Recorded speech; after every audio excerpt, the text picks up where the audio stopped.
Hey everyone, and welcome back. So today I will be, whoops, I'll be working on. Let's see here.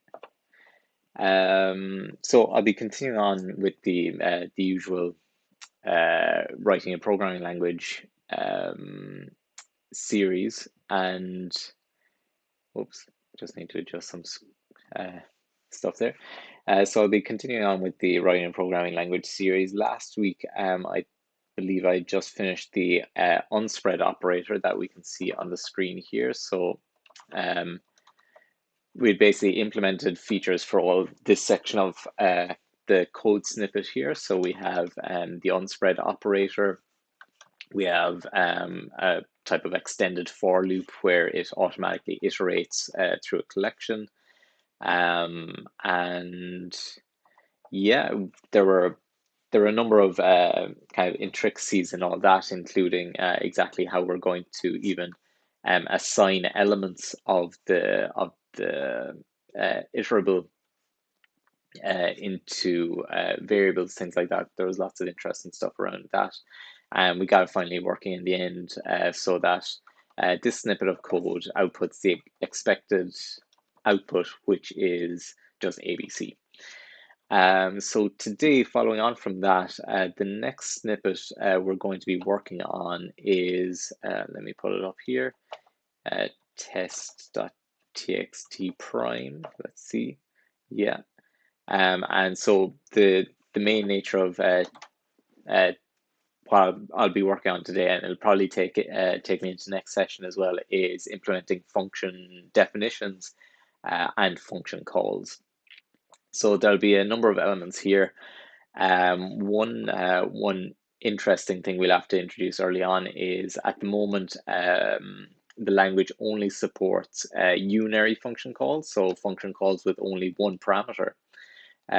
Because so far the only function we've been calling was print, and just to keep things simple, I just didn't bother implementing the full variadic functions.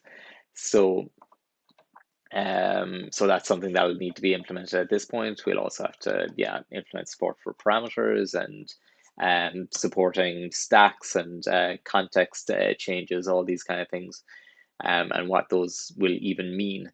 Now, something that I've been thinking in the meantime as well is, an interesting thing about this is the fact that it's being implemented in Rust, which will, you know, gives us some kind of, Rust is a nice language to implement things, I think, in general, because it gives us a lot of safety guarantees.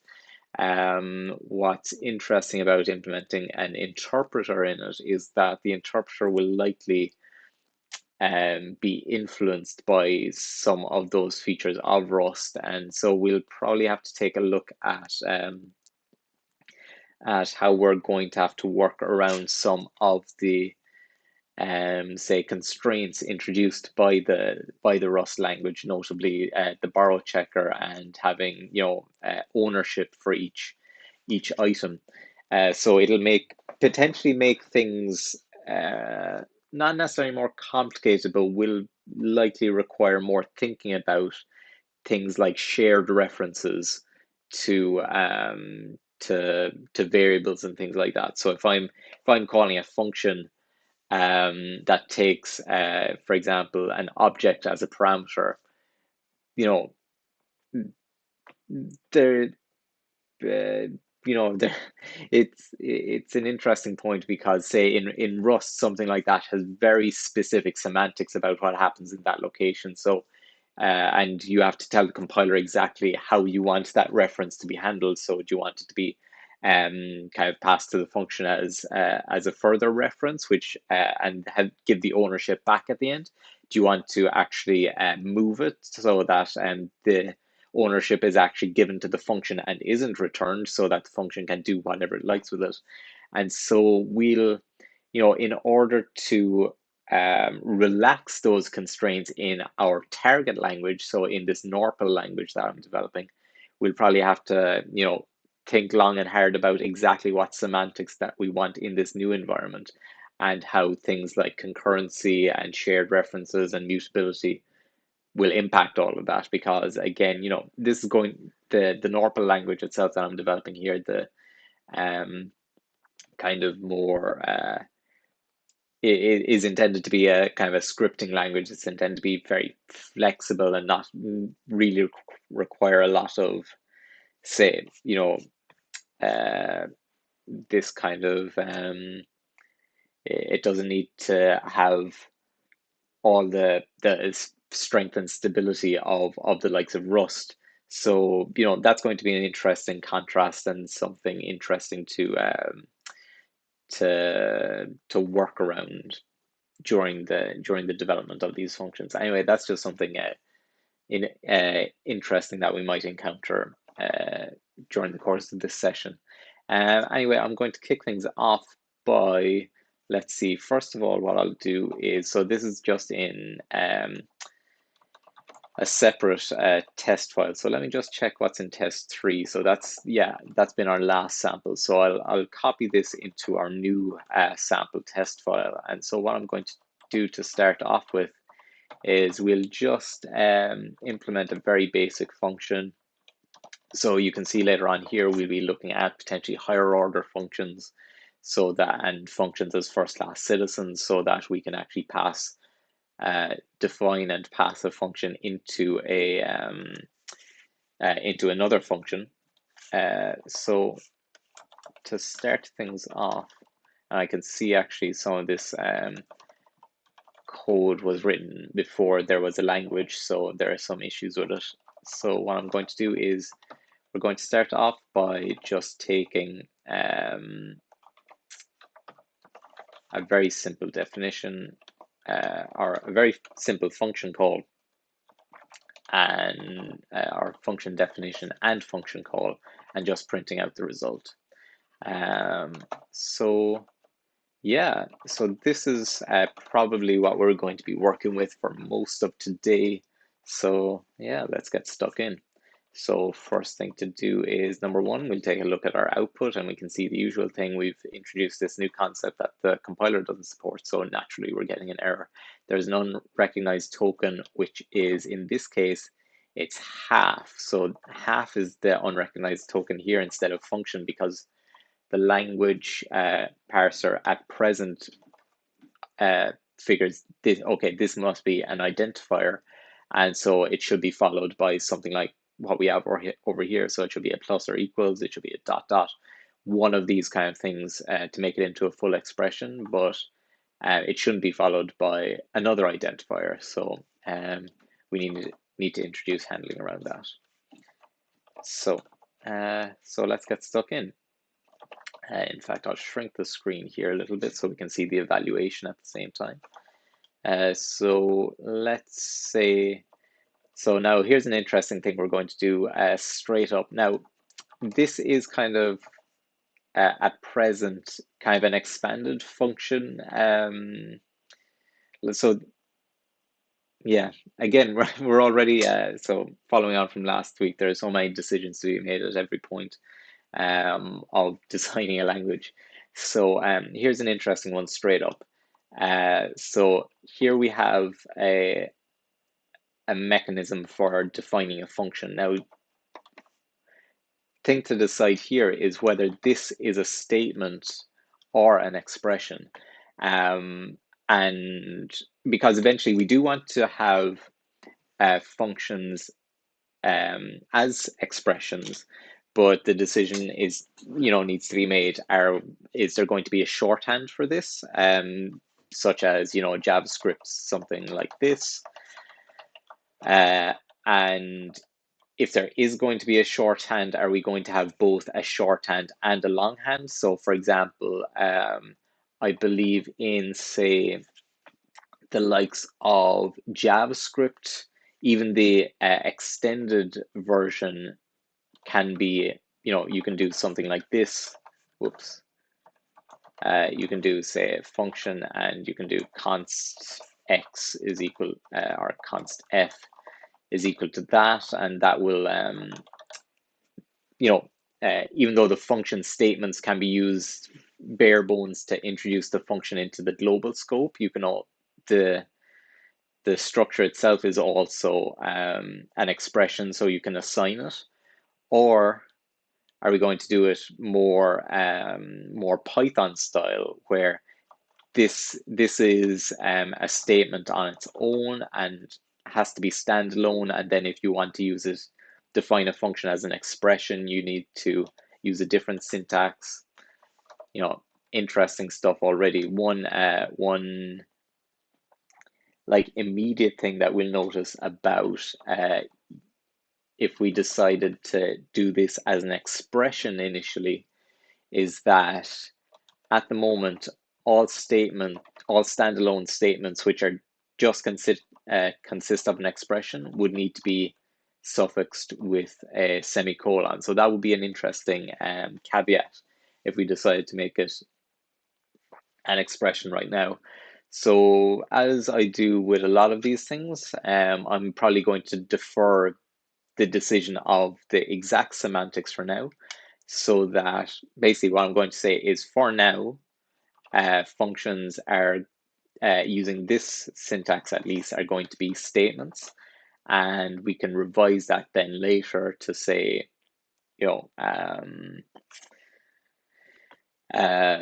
we might amend or change the syntax that we're using for functions. So at the moment, we're just going to say functions are statements. Our function definitions are statements, and we don't have function literals just yet.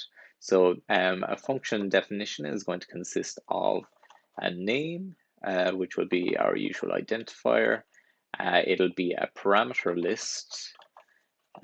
So we'll leave out the parameters themselves for the moment. Let's just get the tokens laid out here first. And then, in fact, so we're going to use our block definition that we introduced last time. So these are going to be our statements, which is going to be a block. And I think that is more or less it for the moment. So that would be a new statement for an FN. I probably shouldn't call it FN because that's that's a Rust name. So I'll just call it func for the time being, and that will have a name. It'll have statements, and should I call that body?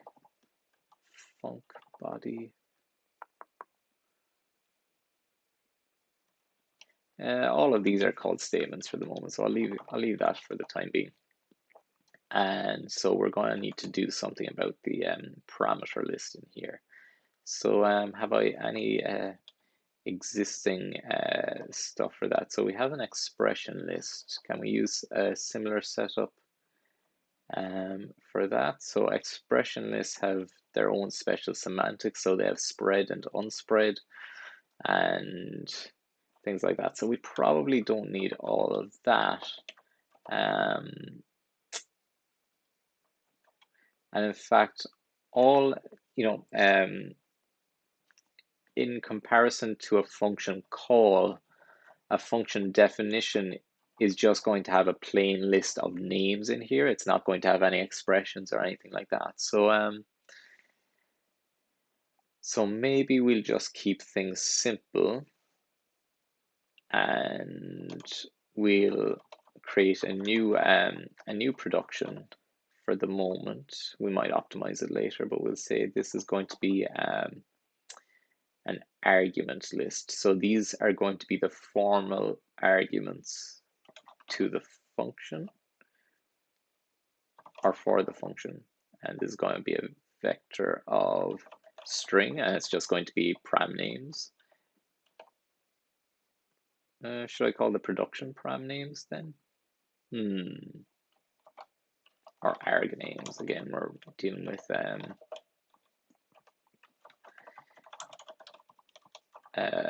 with formal arguments here.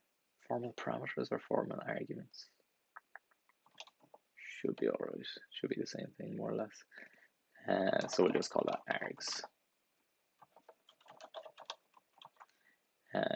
Cool. So we have that there.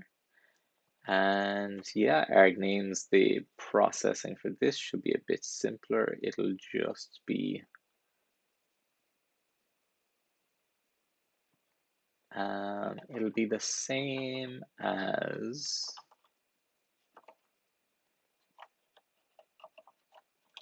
let's see, what were the rules here? So we had special handling for the last element. That's interesting. So I don't allow the last element of a list to have a comma, a trailing comma, even though this is something that can be very nice for generating code, and it means that you don't have to do kind of special join mechanics, and you can split things onto separate lines in a night. So for example, if I wanted to define a function ABC and the parameter names were quite long, I could do, and again, if I was using a code generator, I could do, you know, name, address, and phone number.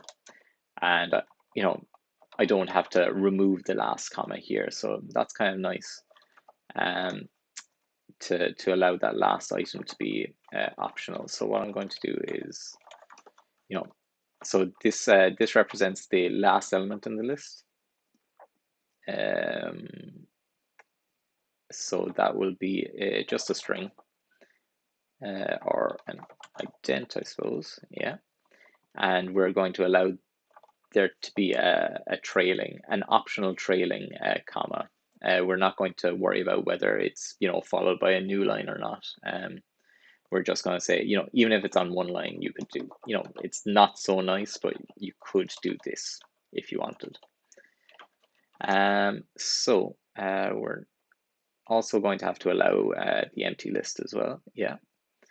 And so then now here can be a bit tricky because no, that should be all right, because that would have to be followed by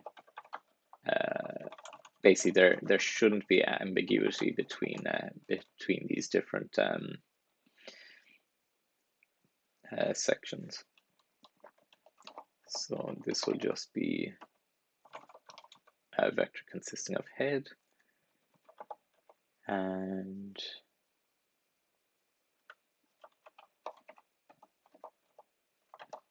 there we go, and that should be more or less it for the at least the parser definition of a function.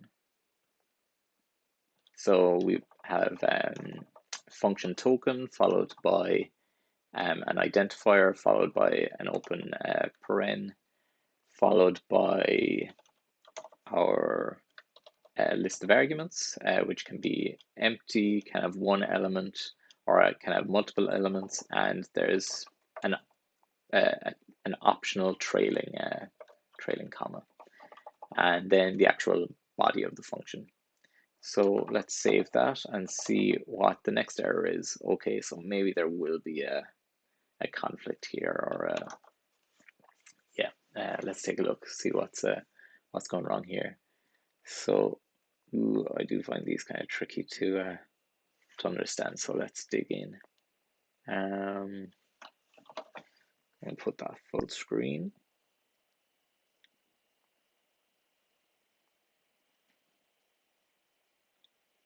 Looking for anything that anything recognizable here that I can use to figure out what the ambiguity is.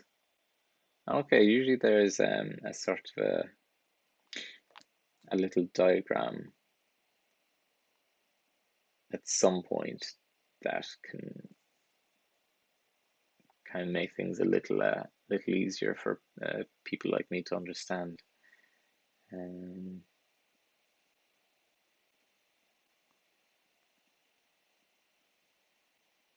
Not seeing much in the way of helpful simplifications. So let's try and just identify it directly first. So let's see, perhaps if I remove this, if I just comment this out, will that remove the ambiguity? Yeah, it looks like it does. So it's likely being introduced because of that. So there is an ambiguity there between these two cases. So how could that be remedied?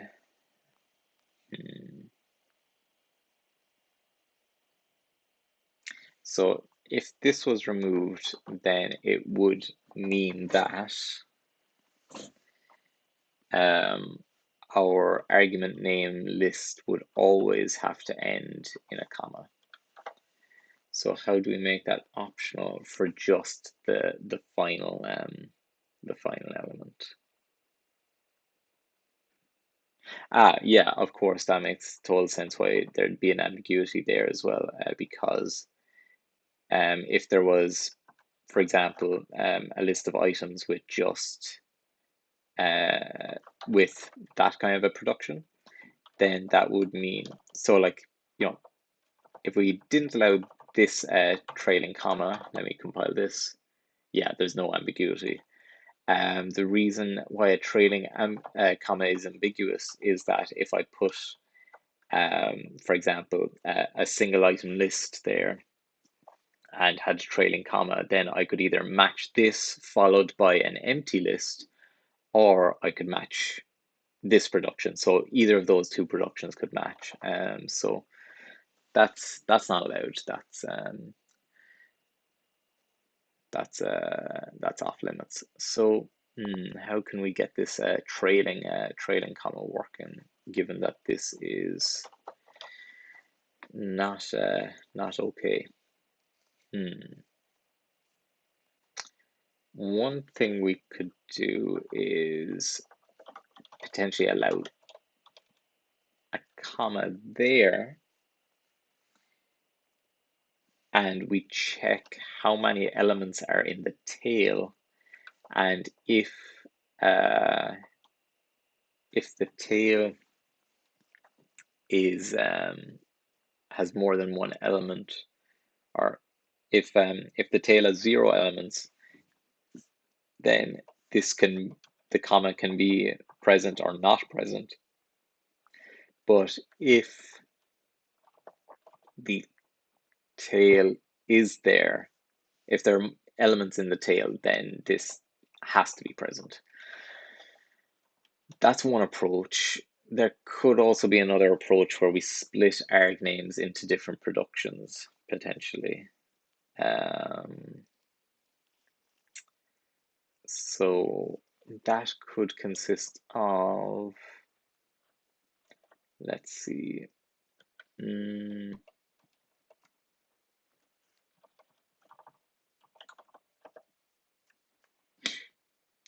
so if we have a 0 item list,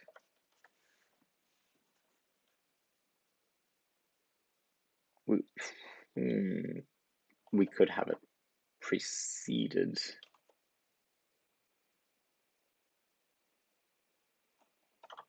by an optional comma. Yeah, let's think how this could work.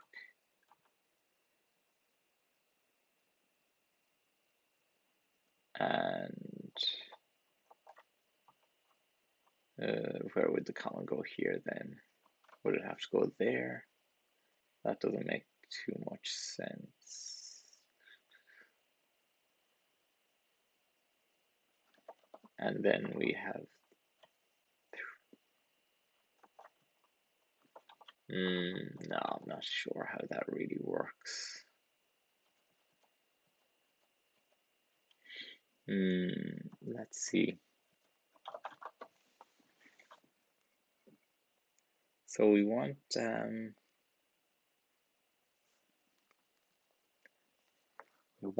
optional trailing comma, because as it stands, comma always has to be trailing, whereas we want the last item to either allow it or disallow it.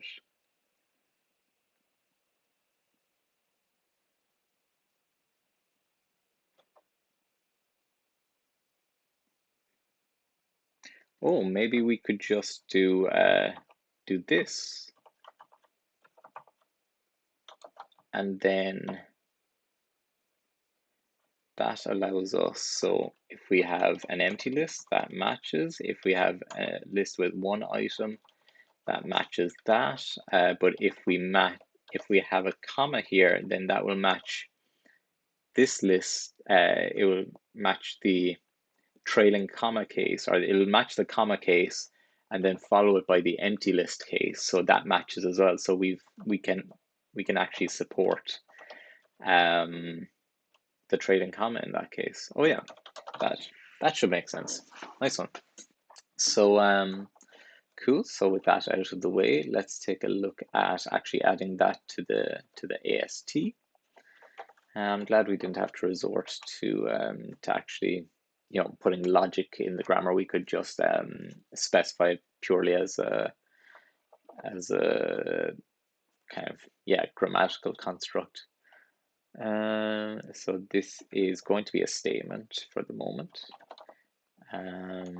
Let's put it in a new group on its own for the moment. And function is going to have a name, which will be a string, a list of arguments, which is going to be a vector of string, and then finally statements, which is a vector of statements.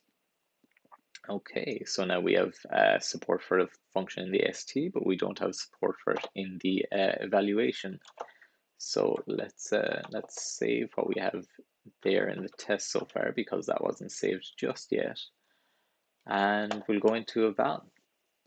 So what line are we on here? What's not covering it? Line 30. And so we want to add in a new block here at the end. And fe func, and we're going to have name, args, and statements. And that body doesn't make sense in this context, so let's rework that. And now this will be an interesting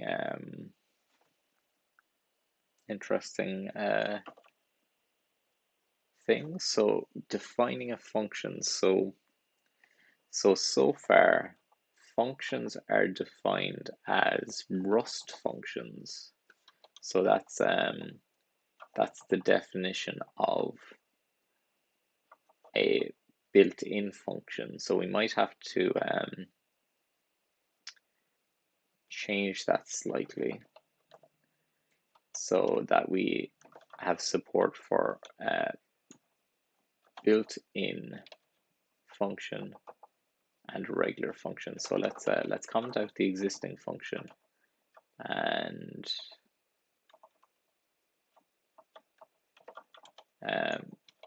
update all, because all the existing function stuff is related to built-in functions. So we'll update all of those, the name of all of those to reflect that. So these are, so print is a built-in func. Built-in func. And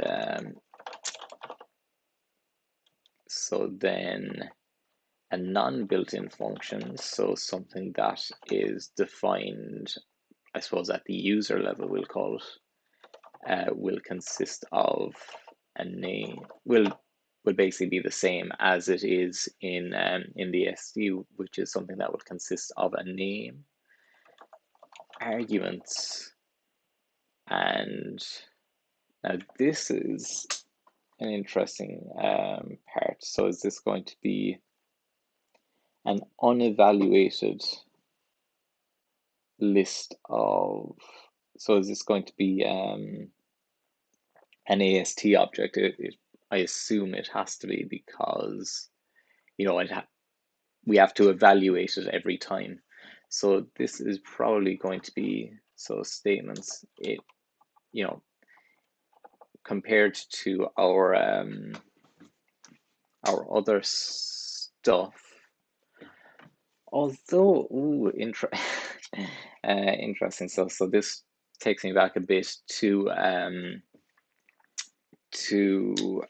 structure and interpretation of computer programs, where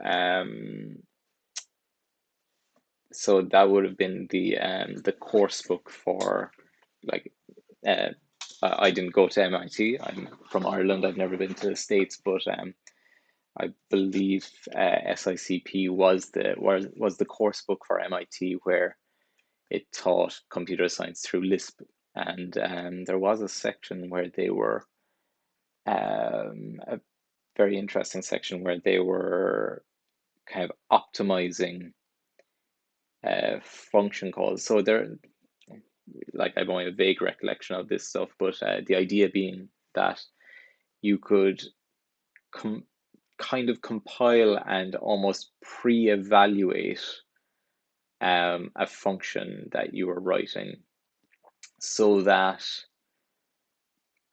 some of the decisions were already made for that function call. So, like, what we could potentially do, and this would allow us to, because one of the nice things about this is I think it's quite nice that everything here is defined in terms of a value. Like, so it's defined in terms of itself. It's not related to the AST in any way. So it's like a totally separate layer. And, you know, we've a couple of options for defining regular functions as opposed to built-in functions. And one could be to just store the statements here. So that would be statement, but then we introduce, you know, this is AST stuff, and it's kind of dirtying our system of values. However, what we could do is have this almost like, and one potential downside of this is that, you know, every time this block of statements gets evaluated, there might be some decisions that are being, or some processing that's being repeated every time, that could be optimized if we did a bit of kind of pre-evaluation on it. So I'm going to take a look at that now. I'm not sure, like, this is probably the more straightforward of the two, but I'm going to take a look at how things would fare if I decided to pre-evaluate things. Actually, I'm just going to take a quick look. Do I have Sicp in my bookshelf right now? I don't believe I do. It is available online, actually, of course. So let me do a quick search for that.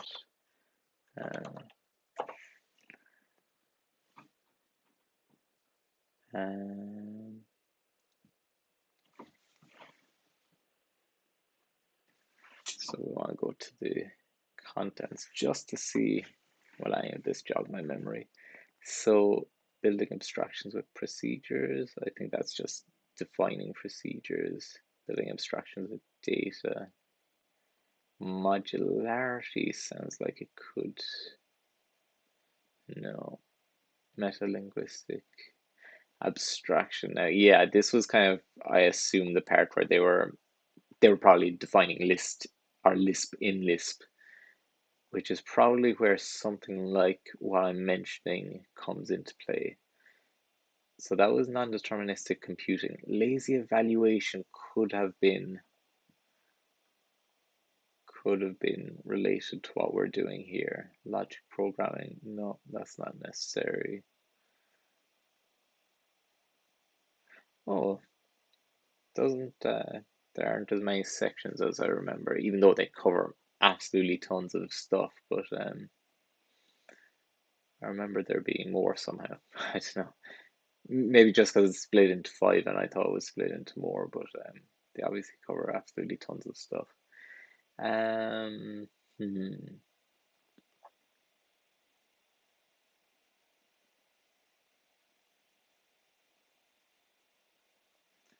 Environment model of evaluation. I believe that's what we'll be using here as well for our function calls. Let's just take a quick look at LazyEvaluation. They might have an area where they pre-evaluate things.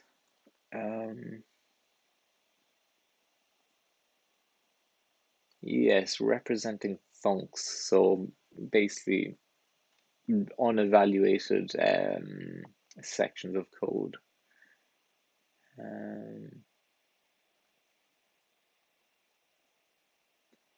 Actual value.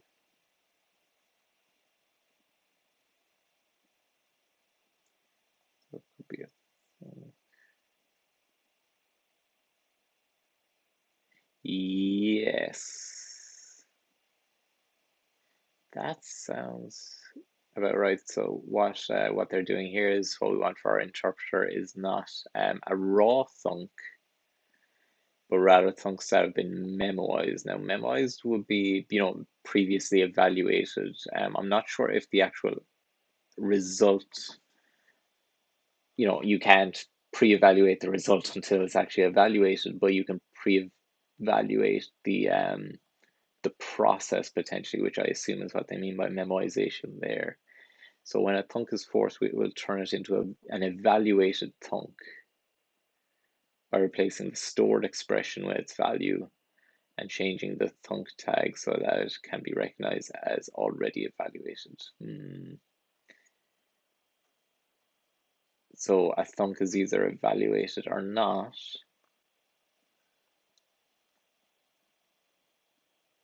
And that would be kind of similar. Yeah, I think this is likely what we're wanting around here. So you're taking the gosh, CADR, like I mean the names back in the day for lists, like I mean that's the tail of the list. But they use CADR and CDR and oh well, that's a blast from the past. So define thunk value. How do I read it? So this is the name of the function and this is the parameter list. So thunk value, and it takes an evaluated thunk.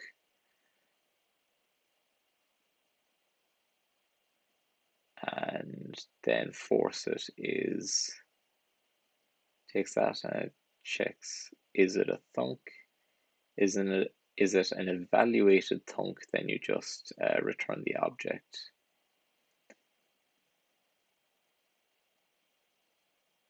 And if it's unevaluated, then you evaluate it.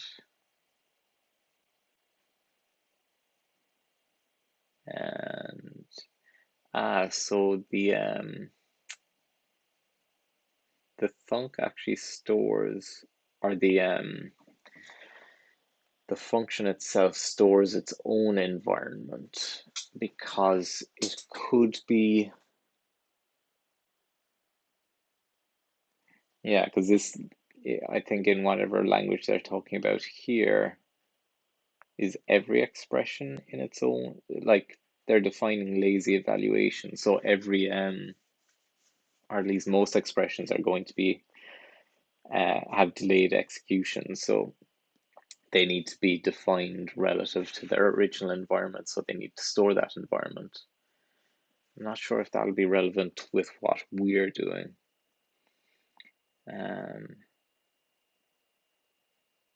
So that gets updated to so first it gets evaluated, then a new result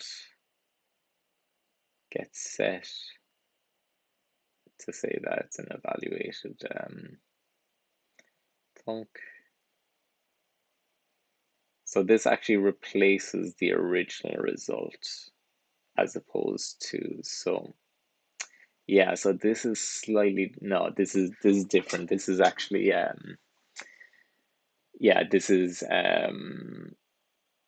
only really relevant for lazy evaluation, where you have a specific expression and you want to evaluate it once, but you don't necessarily want to evaluate it now. You want to evaluate it when it's being used. And so at that point, you can actually replace the original value with the new value, because it's not going to change after that. Whereas in our case, a function needs to be evaluated every time. So this isn't no, this isn't the same as what we need now. Streams as lazy lists. No, I don't think so. Let's see, maybe there's something else.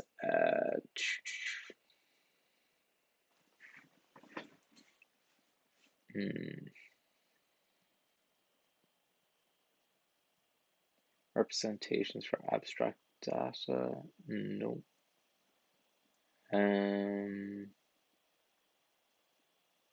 Benefits of introducing assignment, interest.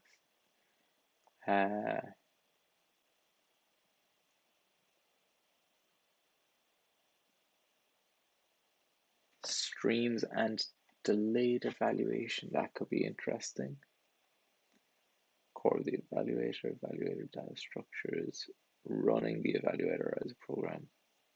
Internal definitions, might take a look at that.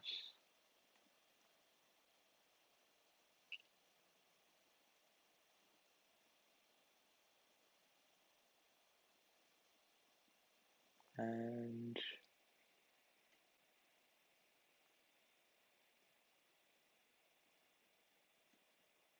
explicit control evaluator, sequence evaluation, and tail recursion.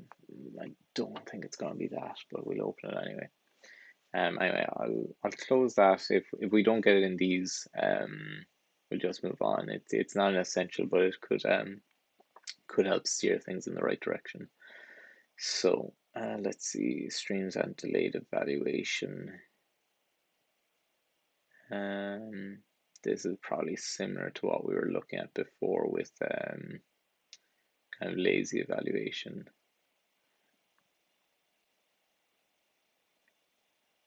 Yeah, I don't think this is what we want. Let's see, internal definitions.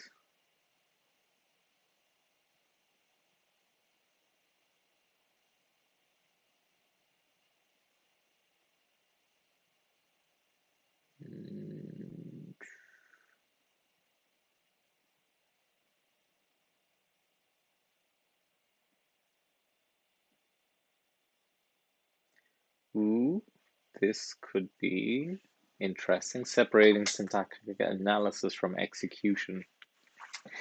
So evaluator implemented above is simple but inefficient because of the syntactic analysis of expressions interleaved with their execution. So that would be, thus if a program is executed many times, its syntax is analyzed many times, which is what we would be doing here in this case. So I believe, so we would basically have this AST that every time, if we evaluated that function every time, the AST itself is being, we're doing this, these switch calls, for example, or these matches over the AST syntax, but that can be optimized because, if you go through it once, you can replace that, switch with the stuff that is there.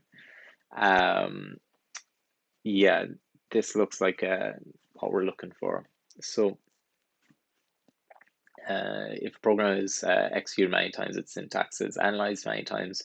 So if you're doing this, every time you call the function, you check all of these things. You do your switch statement, and then you dispatch on the correct thing. But if you almost pre-evaluate it once, then you can skip that switch statement. Now I'm not sure how much more efficient, like that is one thing I've always been interested about. This is how much benefit you get from skipping, for example, that switch statement, but it could help us in other ways here. So let's just play around with this for a little first before we move on. So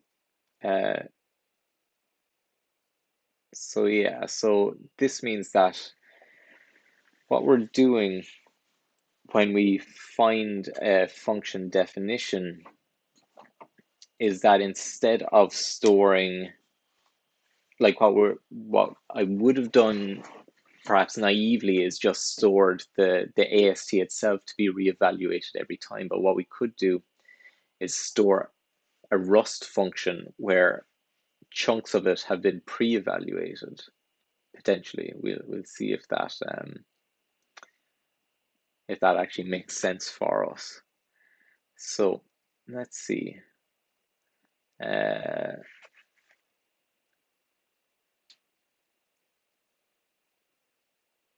We can transform the evaluation to be significantly more efficient.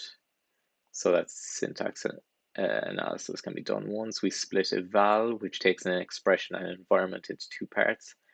Analyze only takes the expression, so it doesn't take an environment, but it'll create a new function called the execution procedure that encapsulates the work. It would just be kind of a Rust function in our case, and it'll take an environment as its argument and complete the evaluation. So it won't need the actual value anymore. It itself would be the evaluated value almost, without the environment. Okay, interesting. So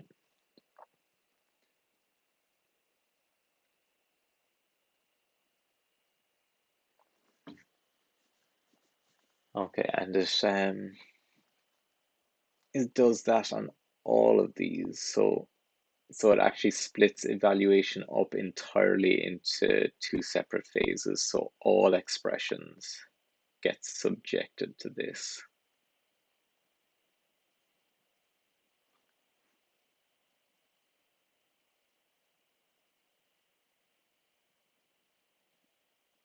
Do we need to do this?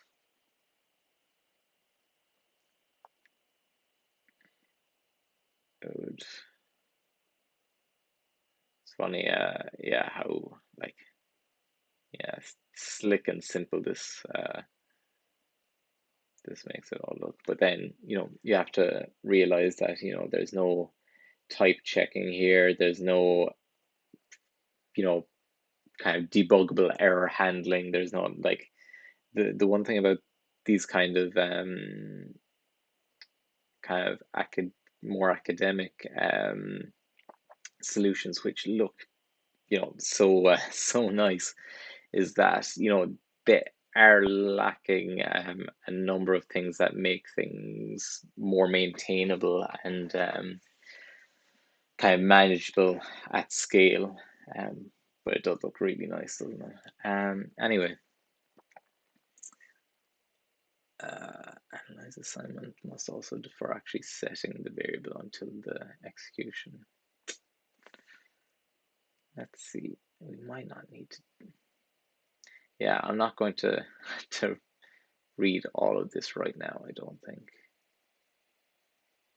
Yeah, and like these, a sequence has been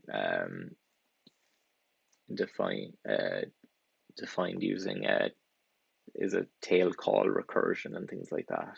We're not going to be able to do that here, and it would really, I know efficiency isn't the necessarily a core value of this setup, but yeah, that could be a mistake here. So let's see, what could we do here?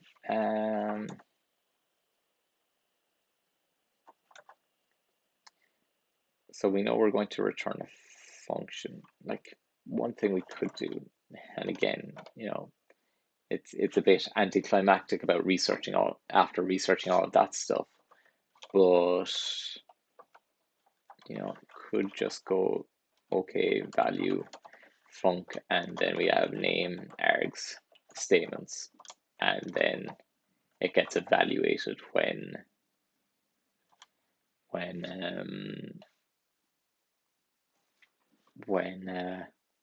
does it get evaluated? When there's a call, and a call can then be on either a built-in function or this new type of function. So it would mean that we'd so where's call gone? So here we say that the value has to be a built-in func, but we can also allow it to then be a regular func as well. but where were we? 9:30 and go to the end of that. What we could do instead is, yeah, let's split this screen in three, though it's getting very cozy here. Yeah, let's just have two. So we'll go to the definition of call again.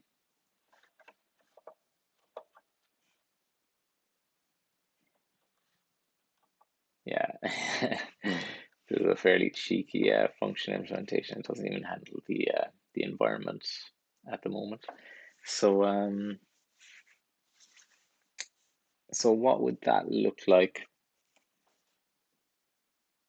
if this wasn't a built-in function? Yeah, so let's yeah kind of leave the theoretics a bit and just look at what this would look like. I should replace this with a match anyway, but we'll go. Can I even do an else if let? So what line am I on? 338. Yeah, maybe I can.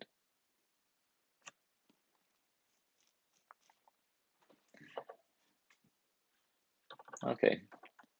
So so if this is just a regular function then, and this has a name, args, and values, then, or no, statements, then how would we go about evaluating that? And yeah, so what I'll do is yeah, same thing as usual. We've thought about it a lot. There isn't necessarily one clear way forward. So what I'll do is just I'll do one implementation, and then I'll try another implementation as well, and compare the two. So see what the trade-offs are. So so I don't have a variant called func yet. So let's introduce that.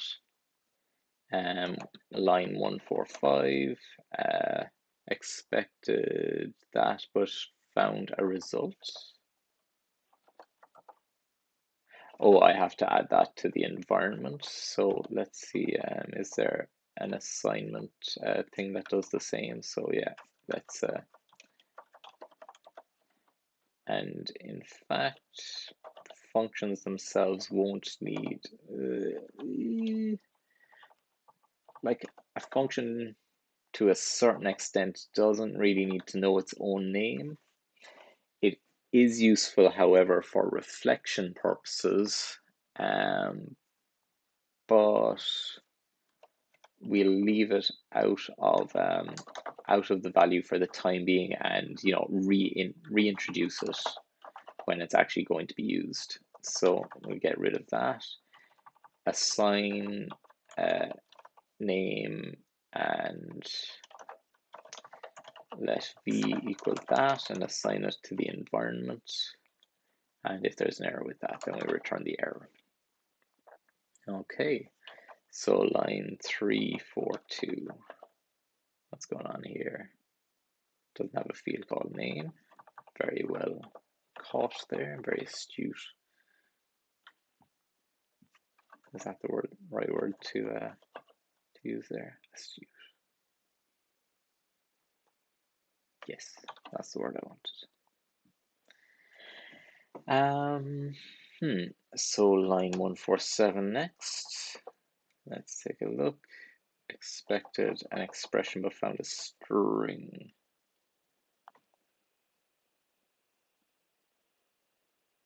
Did you expect an expression there? Assign. Maybe assign var. Yeah, I'd say we want to assign a var. Yeah, I think so. I think that's the right thing to do, because that's even though I'm calling it a variable, it's defining a function, but really it's existing within the same environment and same namespace as regular variables. Like there really isn't actually anything distinguishing this function definition statement from a regular, if this was, say, a function literal, we could just assign it to a variable and it would have the same effect as well. So we'll just use assign variable here to noting that, even though it says var here, it does, even though it's a function, it does have more or less the same mechanics as a variable. So line 147, same issue, expected a string but found a reference to a string. So do I need to do a clone there for the moment? Line 145, expected a vector, but oof, yeah, so here I'm borrowing the statement, but yeah, I probably want to clone all of those.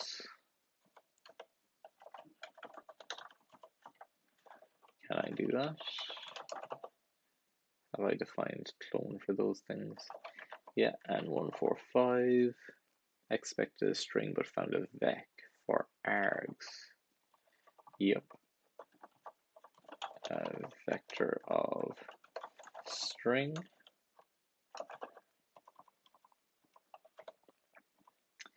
Should probably call those arg names. And the last one then is 343. So we'll get started on evaluating that function. I'm actually just going to take a quick break, and I'm back. Here we go. All right, so yeah, so a local variable with a similar name exists, so v, so we don't have an f here. So how would we evaluate this? So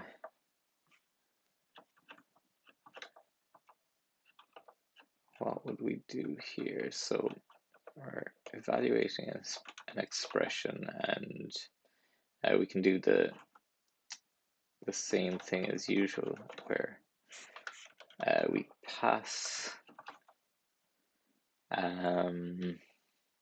this to eval statements, and we populate. So here we have a call and we have some arguments, and yeah, I'll have to change the name of that to arg names, and that'll be arg vals. Sicp ABC, very well. Nice. Thanks for tuning in. And so eval statements is going to take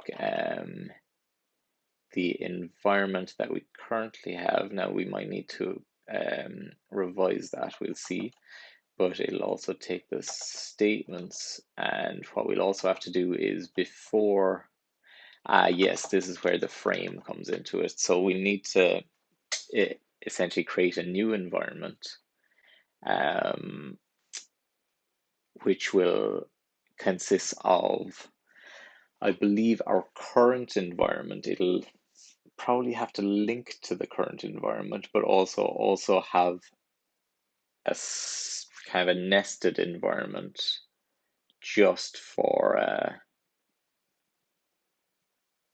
the function. So how should that work best?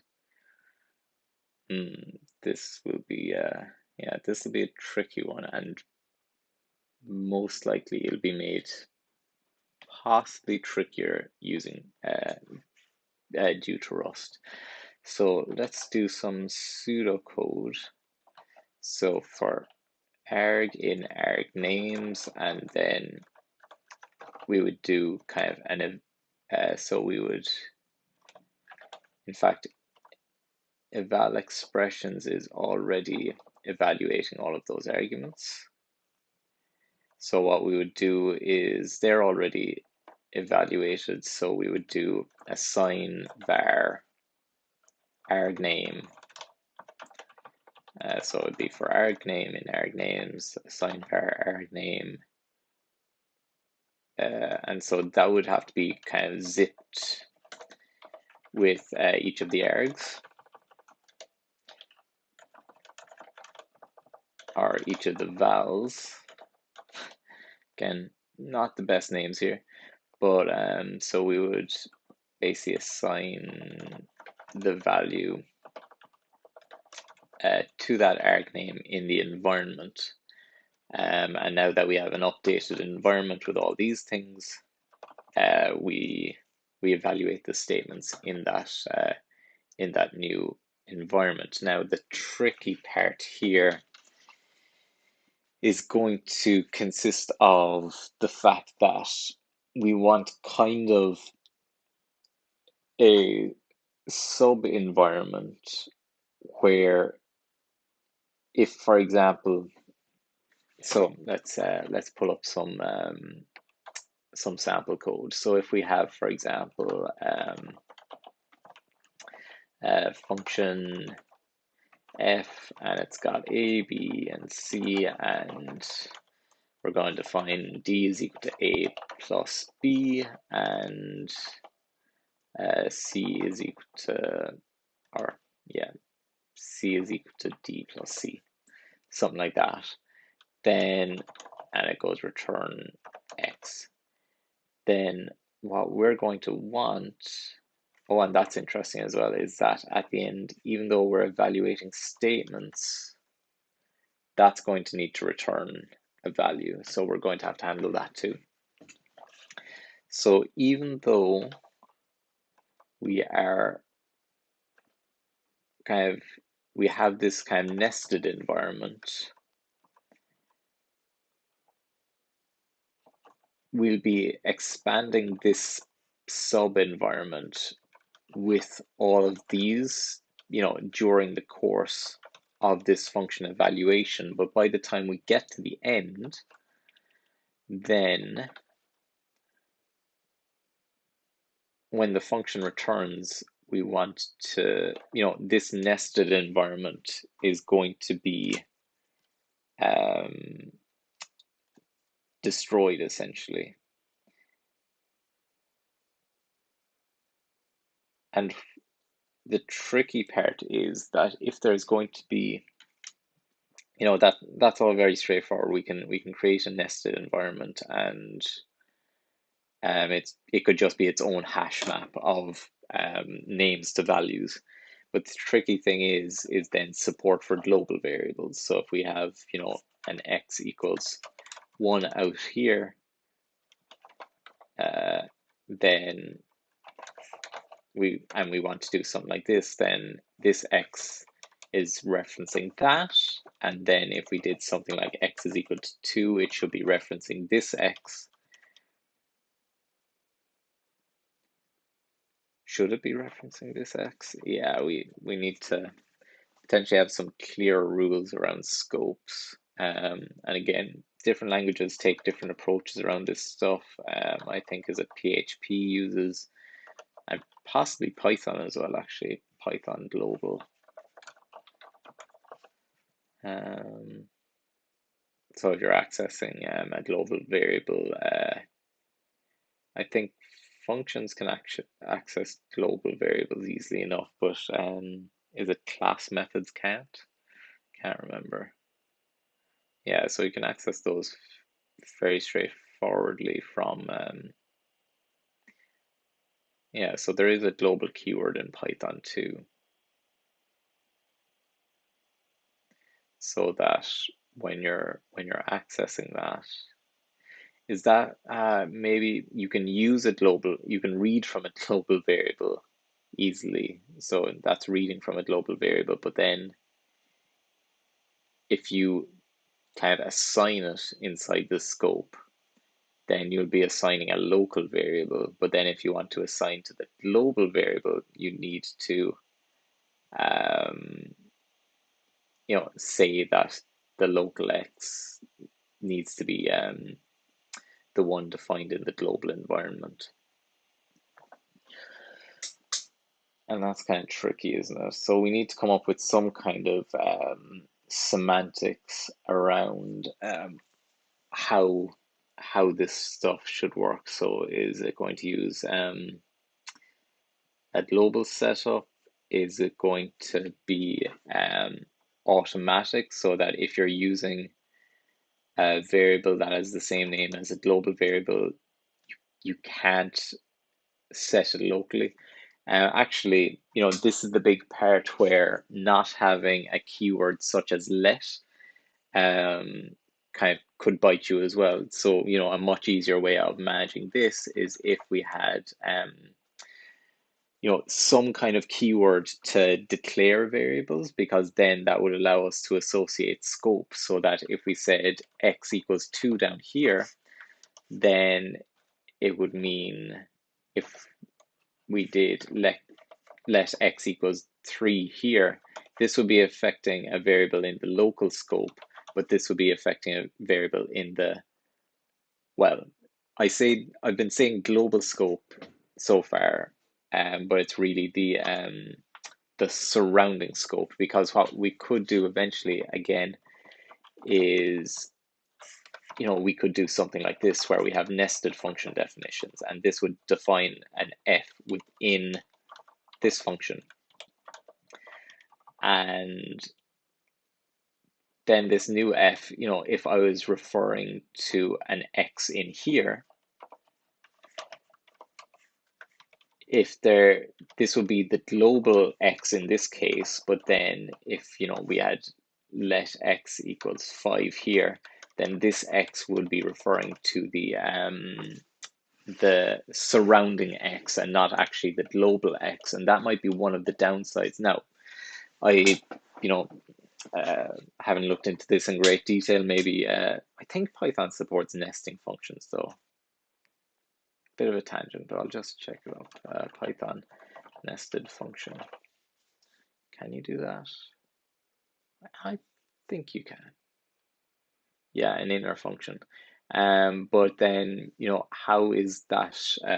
How does that then work with the global keyword? Are you still accessing the outermost x? And what happens in that case? So there's potentially a few issues with not using a declaration syntax. And we could introduce something like let. Another option is to have a more lightweight declaration syntax, such as the Go initialization syntax, or it's in loads of languages, but like that particular colon equals token. But it's a trade-off, isn't it? This is intended to be a scripting language, but we still need to consider readability and things like that as well. And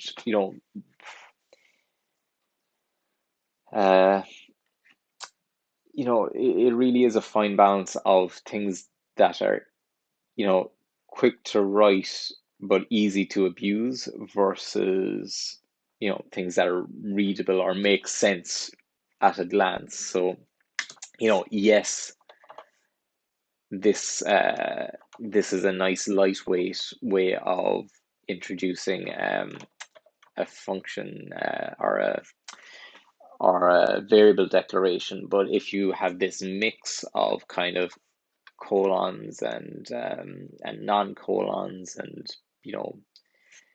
let bindings, it could hurt readability in the long run potentially, and make scopes slightly less obvious. At the same time, though, this is something that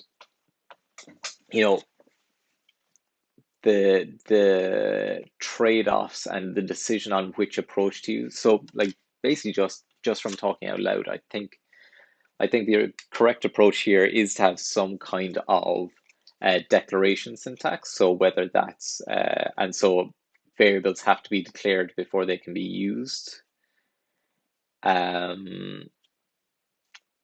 but the actual declaration syntax itself, whether we use a let or we use a colon equals, shouldn't make too much of a, switching between the two later on shouldn't be too much of a difference. So what we'll do is, yeah, I think it makes most sense to have a declaration syntax, but the syntax itself, can be modified later. So with that in mind, what syntax would be nice in the short term? So let's see.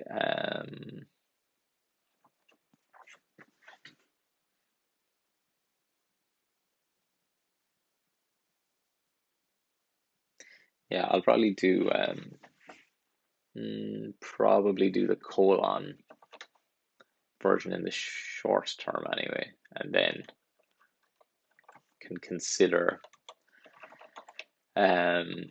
using let instead for different syntaxes for variable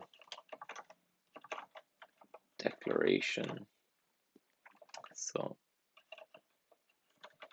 e.g.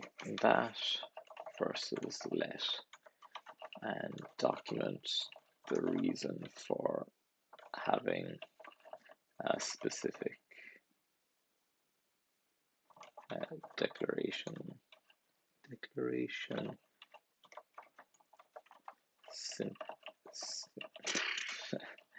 syntax, i.e. to allow referencing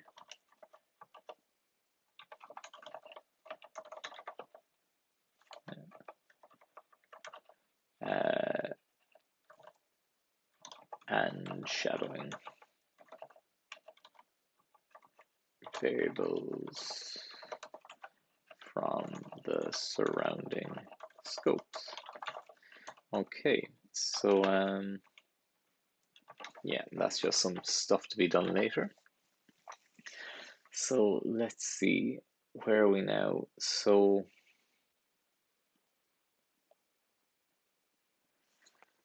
as it stands, we're still at the point where we need to figure out how to kind of nest environments. So the simplest way that I can think of right now is so creating a new environment will just be a matter of, for example, env clone the hash map. Now, one issue with this, and this is an interesting point actually, is actually there's a couple of nuances here definitely, because if we did this kind of an environment clone with something like, and again, this is where Rust makes things, probably more explicit, but definitely a bit trickier in my opinion, is Rust will, because Rust has very, strict ownership and borrow semantics. If we did something like this in a hash map clone in JavaScript or C or Java or any number of these languages, it would likely be a shallow clone. So it would copy the keys, like it would create new instances of I assume the keys, maybe not even, but then the values that they're referencing would be the original values. So for example, if I had an environment, I had just defined a value X, which was, an object, and then I cloned that environment that had a new key X, that would still be, because it would be a shallow clone, it would be referencing the original object X, so that if I modified it in the nested environment, it would update the X object defined in the surrounding environment. Now, the difficulty here is that Rust, I would very much assume that it's going to do a deep copy here, because it, like, unless, it just can't, those values in the hash map are owned by the hash map. So if you want to create, if you clone it, then the new hash map, the values can't reference the old one, so it's going to have to clone all of those as well. So you're going to have two completely independent and isolated hash maps. So what might have to be done is, instead of cloning the hash map, we might have to go through the original environment key by key and actually add a reference to the original environment. Well, that might be overkill. So we don't need to do that for each key, but for each value, definitely we would have to say that it's a reference to an outer environment by default. And then if a new variable is declared, then that will shadow it. I've probably been talking out loud and thinking out loud for quite some time now. So let's see if we can put some code into practice to make this a little more concrete. Now, one other thing about the env clone, of course as well, a strange phrase, but one thing about the env clone is, deep copy or deep clone is going to be very expensive as well in general. So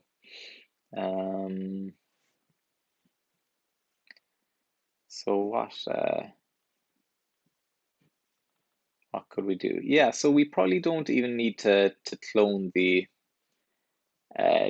values either. We can, if the environment just has a reference to the outer environment, it can check things one after another. So what we can do is, when we do an environment lookup, which we should abstract now into its own function now that things are getting a bit more complicated. When we do an environment lookup, first we check, the current environment, and if it doesn't exist there, then we check the outer environment. And this has the benefit, this has a slight memory benefit or space benefit over, preempting that and saying, oh, if this variable exists in the outer environment, copy it into the inner environment, but linked instead, we just do, that would potentially give slightly better performance, because you check all the environments at once in a way, but it has a space penalty because you'd be copying those keys into every nested environment. So we'll take the more space efficient approach for now. Anyway, big load of talking, not enough coding. So let's see if we can fix that. So first thing to do is, let's see, we'll probably want to create a new abstraction around environments. So pub env, and that will just be, let's see, a hash map from strings to values.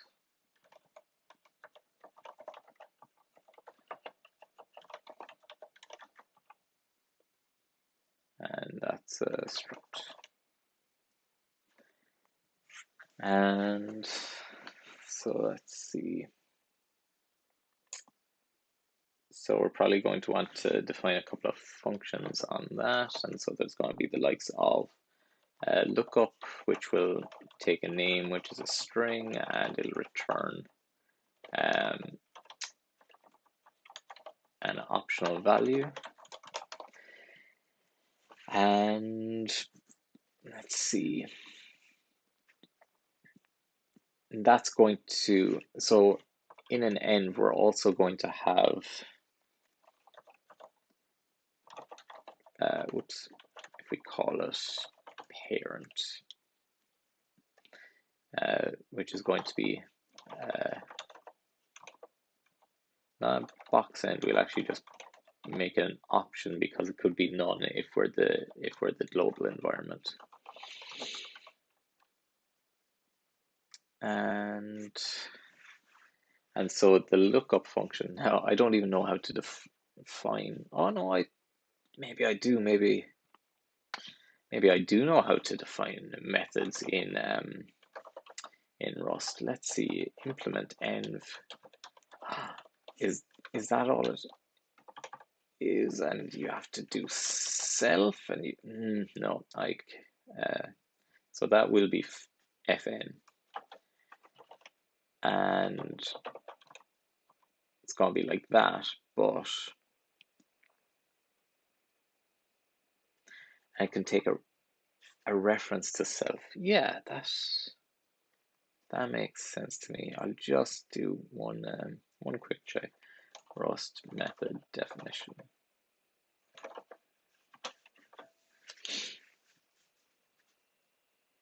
Yes, Rust by example.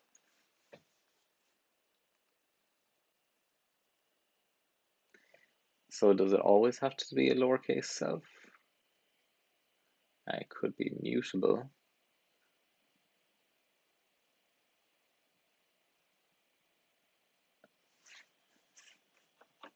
And what functions do I call on env so far? So I do insert get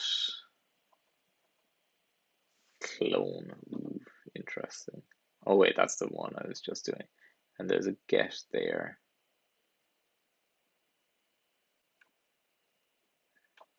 Yeah, it'll be interesting once we introduce objects and mutability and things. Like so far, things are fine because you know, we're just using bound values and things like that. So you know, there's no there isn't really any mutability yet. You know, variable is just being bound to a value, and if it gets modified, then the variable just gets bound to a new value. But later on, we're going to have to figure out something to do with, you know, say mutating objects and things like that. And again, we're going to be running into some ownership trickiness. But yeah, we'll cross that bridge when it comes to it. So function lookup. So we take self and we'll go through all the values in val, and we'll check if let. So we'll start off with the self environment, and while env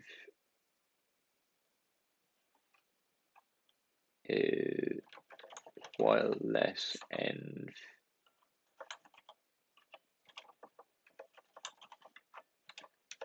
while sum e is equal to env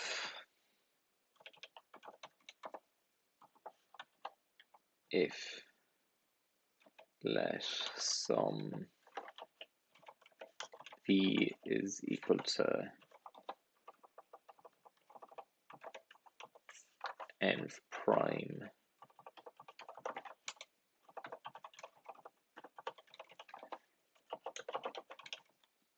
if we grab that and it's actually there, then we return it. Otherwise, otherwise we check the parent environment. And so that will need to be mutable. And then if we've exhausted all of our options, then we say, nope, not happening.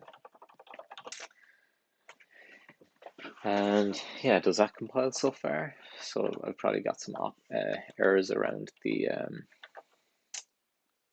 oops, I have errors in the new code as well. I was going to say errors in the old code anyway, that I've been preparing 412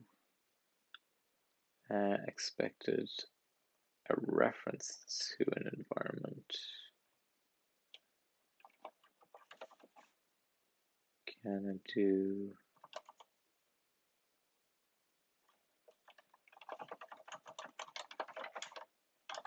that? 412 found that.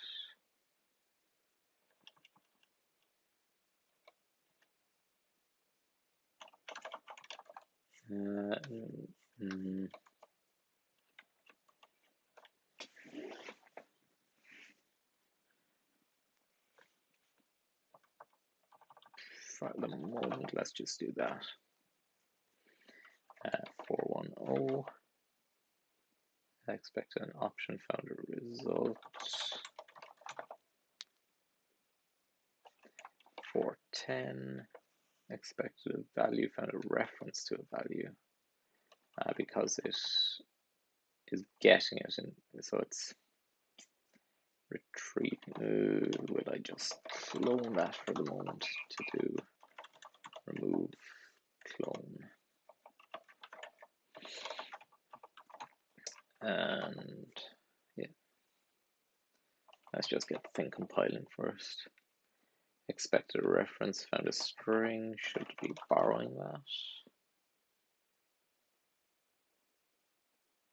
And then 347, yeah, so back up here. Let's just eval statements.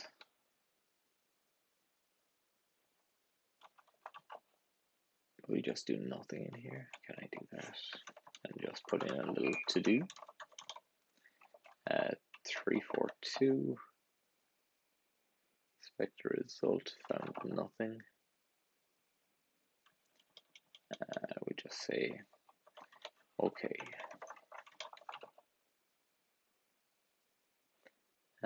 Expected a value, but found that. So that is this in it's in the expression evaluation. Call can be an expression. Yeah, of course, that makes sense. So I think we use null in this case at the moment.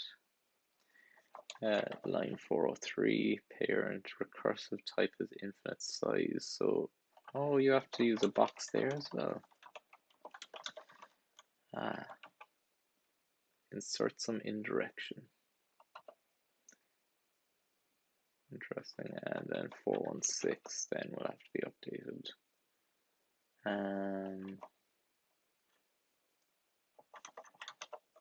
And will I have to dereference that then? How do I put that in a box?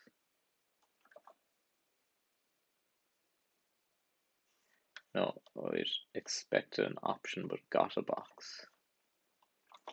Can I take that out of the box? Self-parent.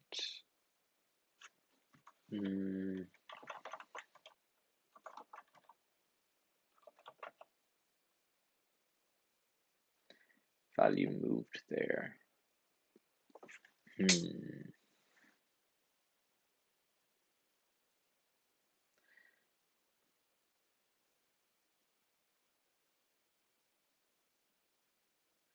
Okay, so not going to be able to iterate through it in that way.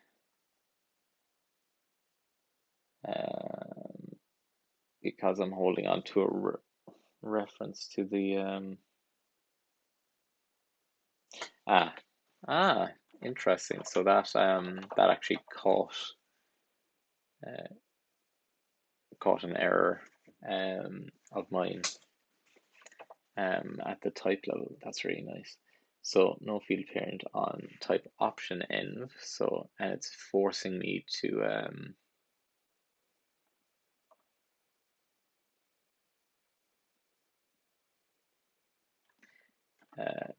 get my values right. That's really nice. Well caught, Rust. Very cool. So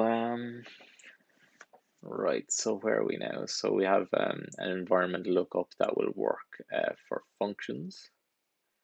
So what do I want to do next? Let's see.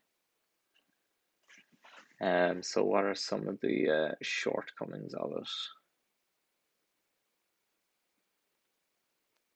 No, it should be all right for the most part. So again, we're cloning all over the place, so that's not going to be good in the long term and for mutability and things like that.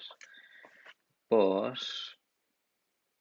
in terms of kind of functionality right now, where we don't have, mutability and objects and things like that, it should be all right. So let's take a look at how we would get things working here. So we no longer need an environment clone. We would just create a new environment.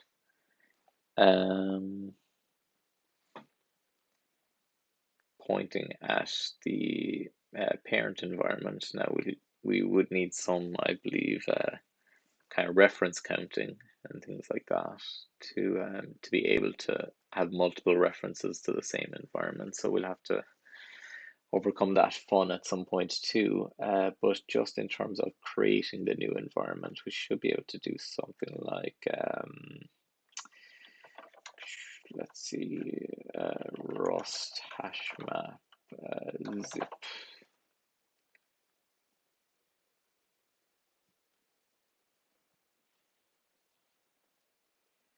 I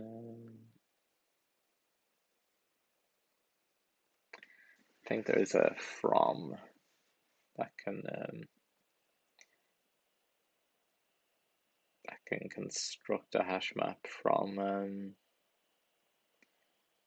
a vector of pairs.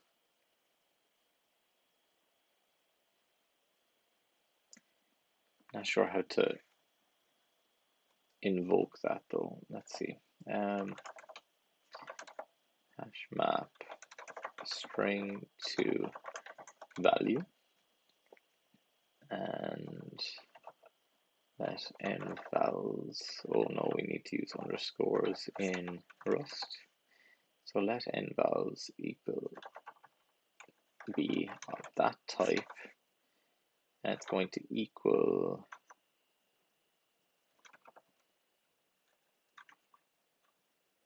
arg names zipped with vals. Now, what kind of terrible atrocity am I performing here? Method can't be called on a string because of that. Do I have to do this iter?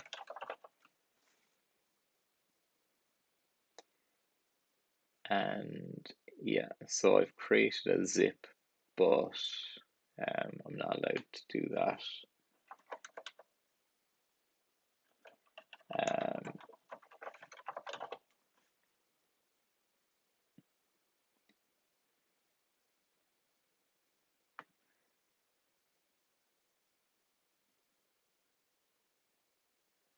So I've got an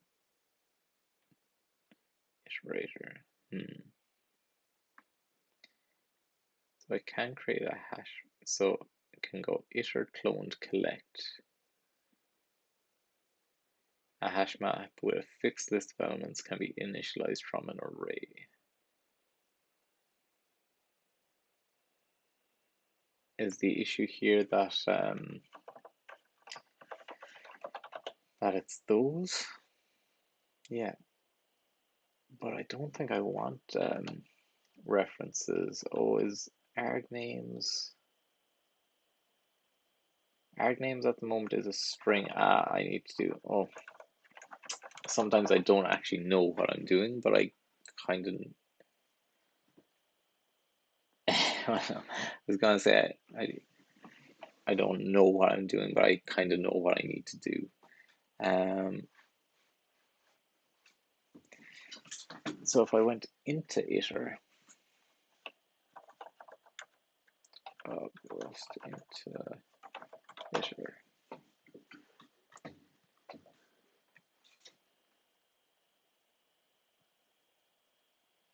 Yeah, into iter iterates the items, moving them into the new scope, whereas that will yield those, and then iter mute will be a reference.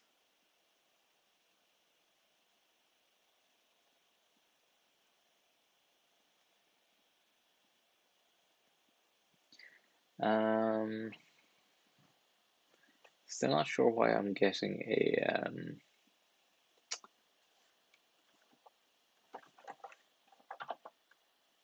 a reference instead of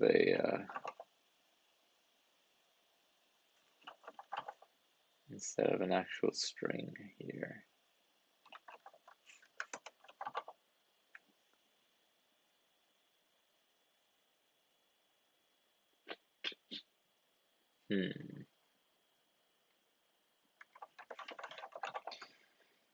If I do that, it compiles. Maybe if I break this into bits, let x equal that, and that will be, I don't know what that'll be, but that'll be that.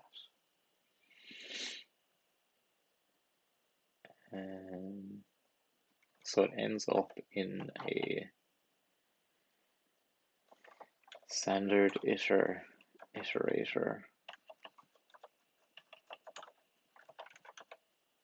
and string value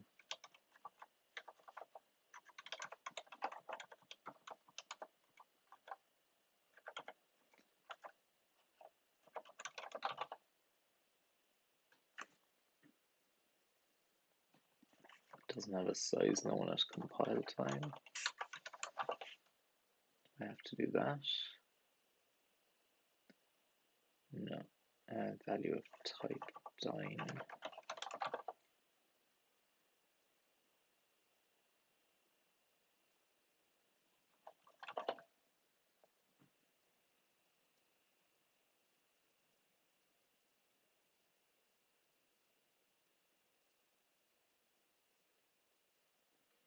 No, kind of out of my depth here now.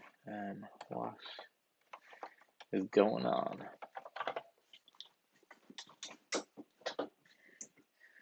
So value of that type can't be built from that. How do I break that up into its components? So into iterator x.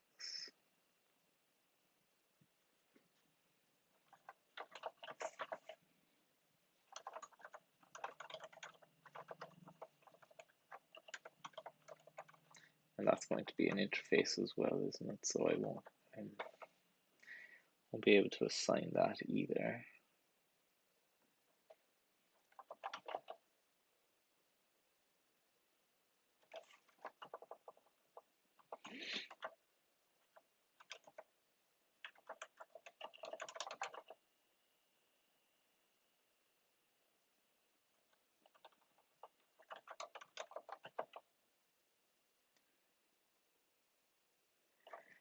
So I found a struct which is a zip of iterators.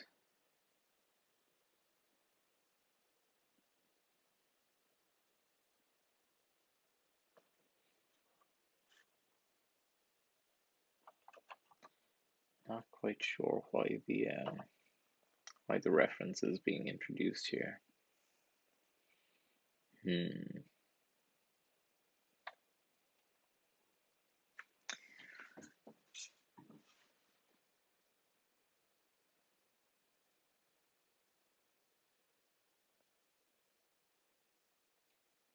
String and value.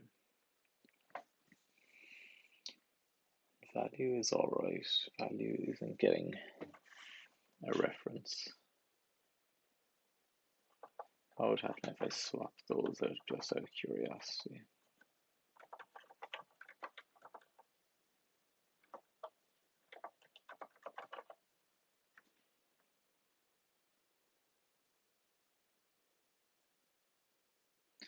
Okay, so string is that string reference isn't being caused by the into iter. It's being caused by something else. So what's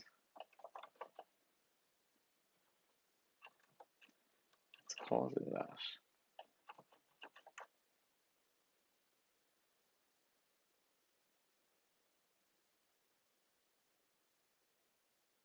Oh, it's because, oh, yeah. Yeah, yeah, yeah. So because func is itself a reference, argnames has to be a reference. So even though I was going through the arguments not as references, like I was actually moving oh, yeah. I like Rust, but it's tricky. It is tricky for me. So yeah, again, like I actually don't have the Rust terminology or vocabulary to actually explain. Like I have a gist of what went wrong there, but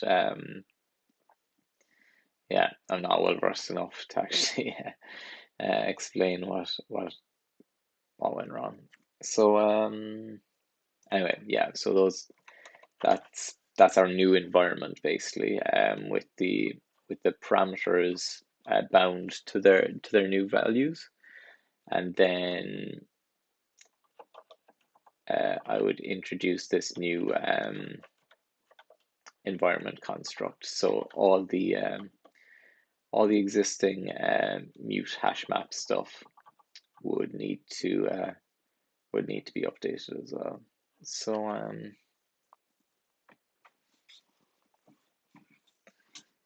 let's see.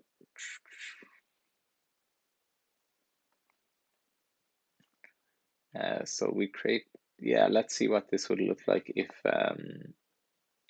all the types had been updated to use this new env construct.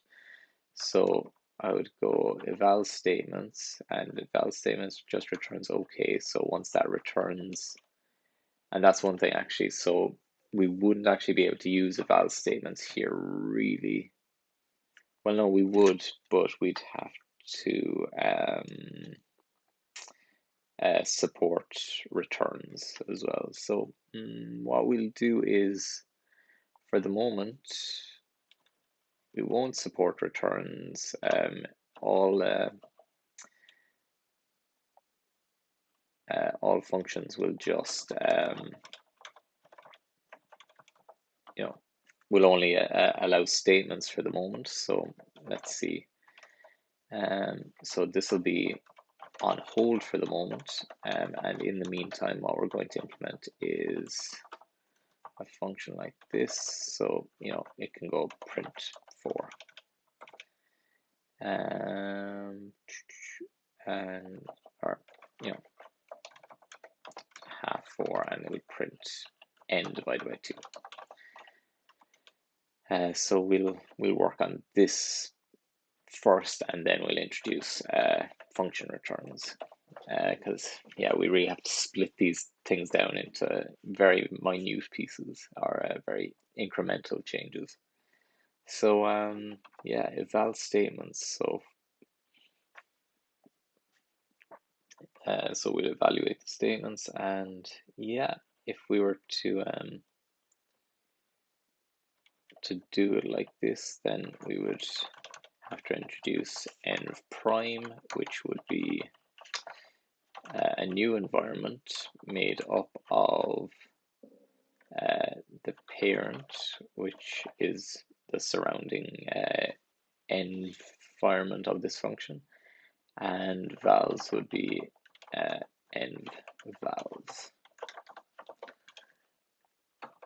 And then we pass env prime, and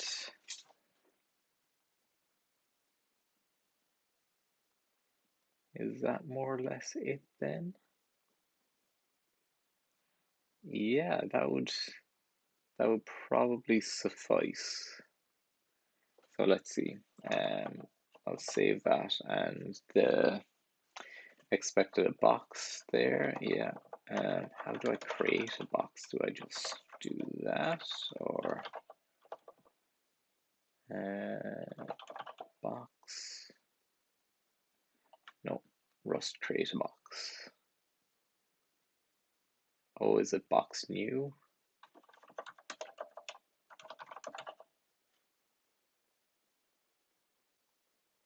Found immutable, expected an option, found immutable reference. Ah, yes, because, ooh, yeah. Again, getting into some tricky areas here with Rust because we're now going to have to start referencing things so that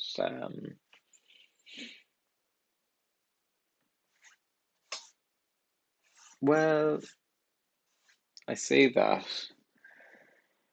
we might not. Sorry, things going around in my head. So the environment that we have at the moment is fine. If we want to have, so with function calls, we'll be creating a new environment that references the parent environment. So that means that we're either going to have to move the parent environment into the child environment, which we don't want because we just want to discard the child environment afterwards, or we're going to have to borrow it so that the child environment actually borrows a reference to the parent environment for the duration of the function, and then once it returns, it gives the reference back. That is fine if we're doing something like, well, that's what kind of what Python does. Python has the global interpreter lock. I think Rust says something similar. So and say the likes of JavaScript is theoretically single-threaded. So these are functions where are environments where in theory there's only one there's only one environment active at a time. So that kind of a mechanism where you actually borrow the environment reference and then return it at the end. Well, it probably wouldn't work with JavaScript because of the way the event loop works.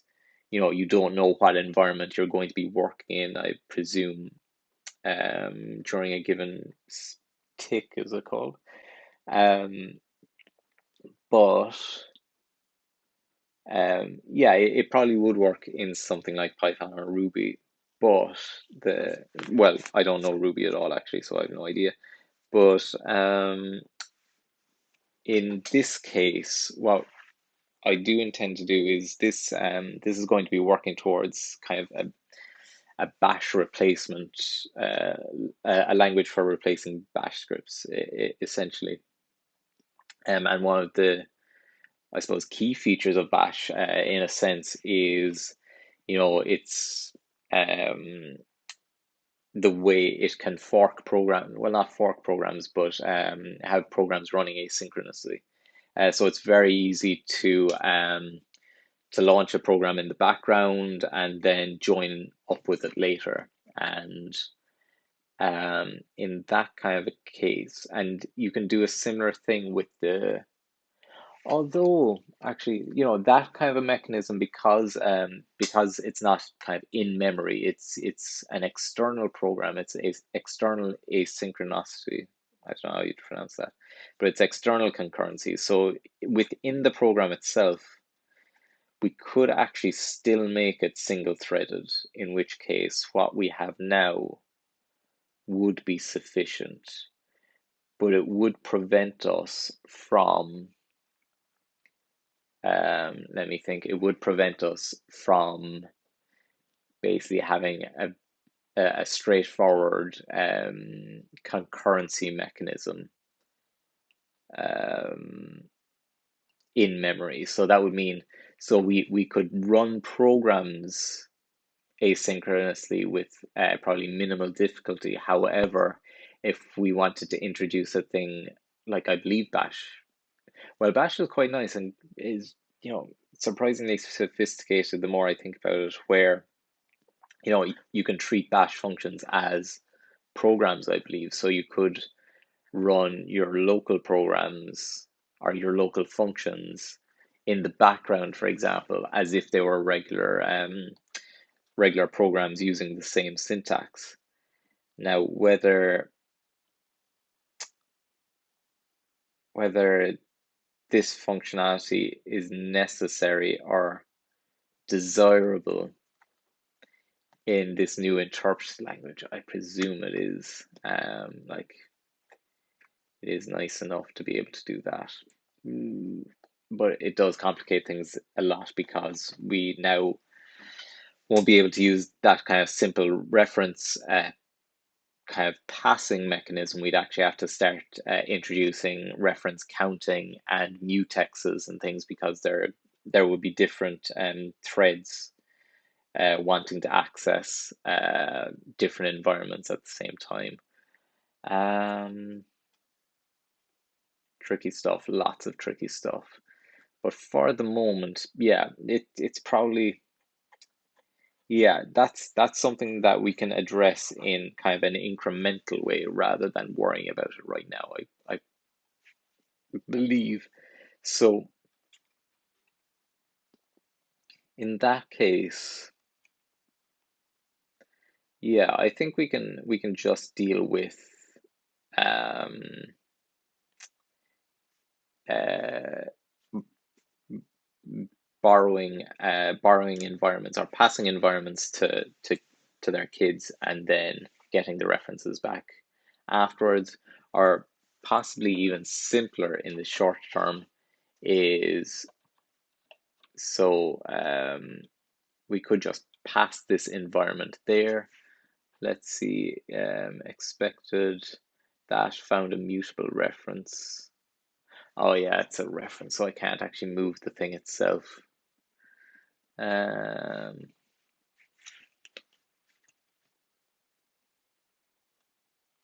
it have to be a mutable reference? Yeah, I think it does. But does it? Interesting thought. Yeah, it probably makes more sense to pass it. So in that case, and what are the mechanisms I have for working around? So basically, the thing I'm trying to avoid is, what I'll probably have to do is introduce something like this. Introduce a lifetime variable and put that up there. And actually, I can't even remember the syntax, so I'll have to correct that. But that's going to introduce some extra overheads into the type signatures and things, but that might be necessary. I can work around that in different ways, I think, but maybe not. Not sure. Been a while. So yeah. Anyway, that's the idea, that we'll pass a reference to the environments. Oh no, it's not. It needs to be. This needs to be a reference. Oh, getting getting quite hairy around this this environment stuff. Whoops, I didn't mean to type that there.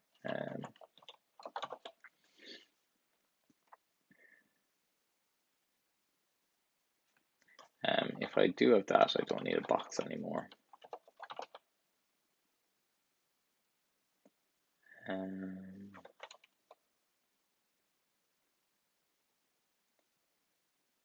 So I'll comment out the lookup for the moment. We'll just have this.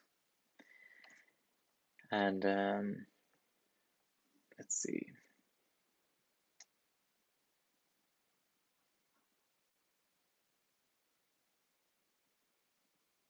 Expected named lifetime parameter. Is that not what that is? Oh, it has to go in a different place. So, oh no, whoops.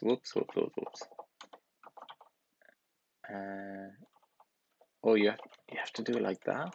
That's kind of interesting.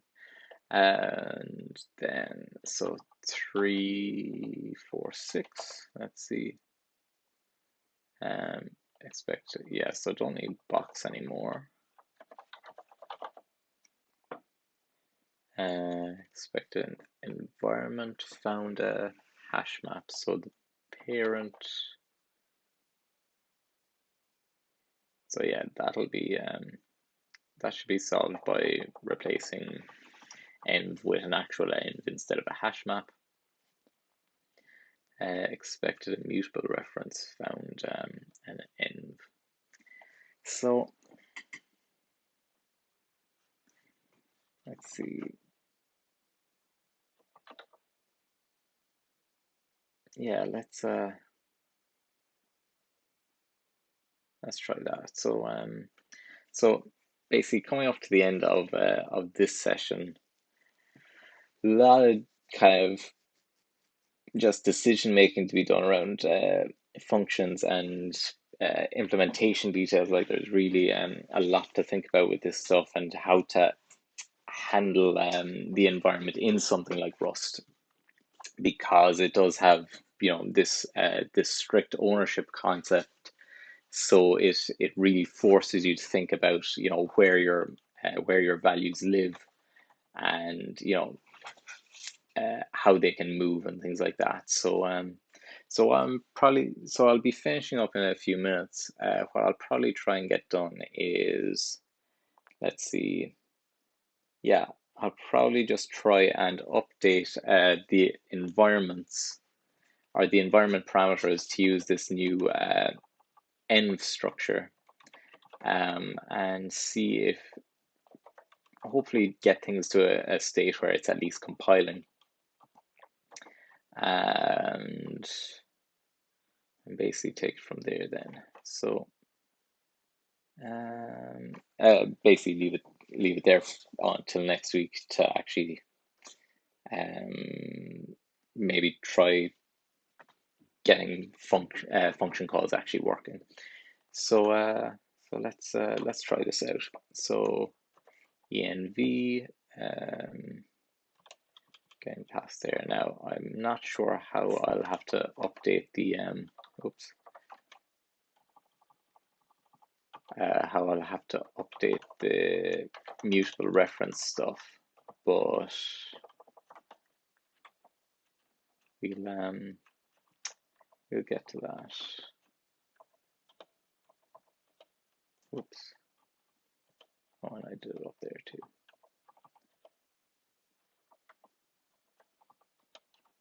And there.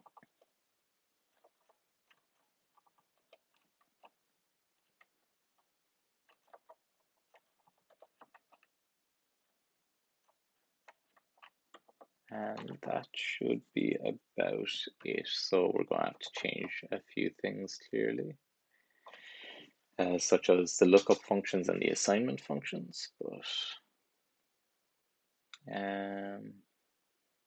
let's see what the best way to do that is.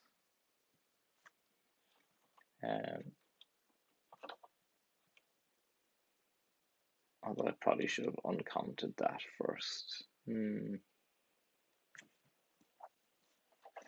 Let's yeah, so I'll probably, like, I was thinking, oh, would I just when I do a get and an insert, will I just extract the vals object? But probably better to actually abstract it properly. So what we'll do here is we'll implement get, and well, no, lookup is get. So in fact, probably best to just call it get, and then insert let's make that the first function here. And insert will be more straightforward. It should just be a matter of self vals value v dt brace vals insert name v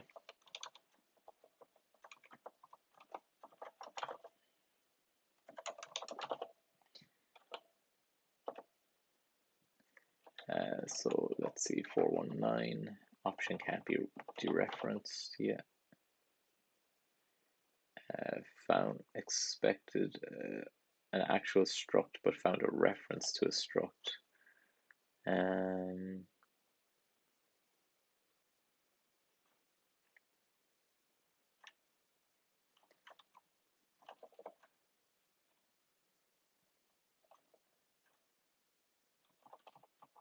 Yes, do I have to do that?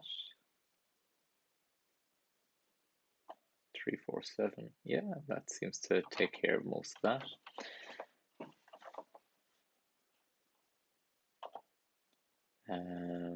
Expected that, consider borrowing that. Yeah, will do. 346, env expected a reference but found a struct. Consider borrowing that. Okay. Oh no, it was this I was meant to borrow. Oh yeah, and then I'll give it back afterwards. Line 335, env get expected a string, found a reference to a string, so I think I will allow string references. I think that makes sense. 415, yep.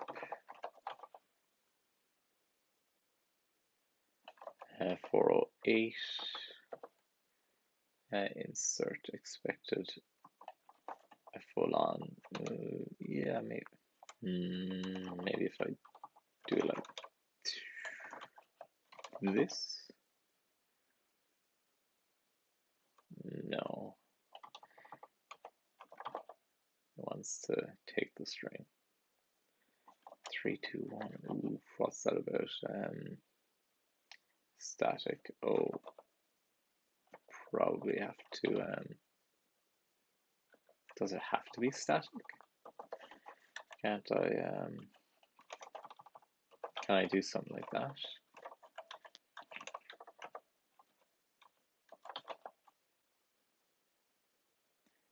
Um, 363.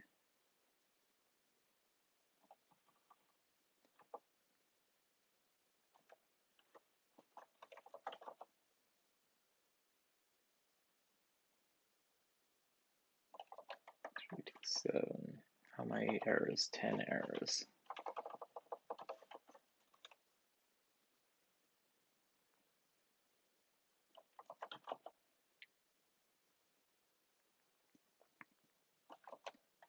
Seven. Expected. Oh yeah, valid expressions. And that would be that, I think. I'll probably have to go and introduce mutability at some point in one of these as well. 319. Lifetime static is required. An explicit lifetime static to the type. Not quite sure why it needs to be static. I suppose I'll do that for now and try and make it more flexible later. 192, okay, insert. It would surely need mutability there. No? Well, the first issue is staticness. I need to brush up on what exactly, like I have a general notion of what static means, but why it's needed here, I really don't know. 242, assign var, expect an environment.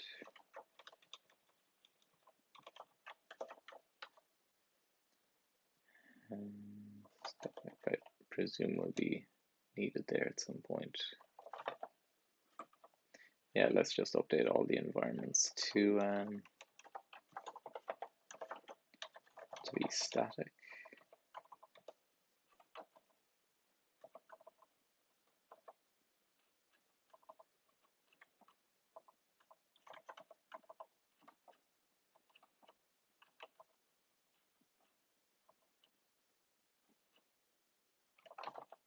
Yeah, let's try that. Line 3, 4, 5. Have to borrow that. And expected a structure n but found a hash map on line 32. Oh, that's in main, is it? I presume, yeah, line 32. So that should be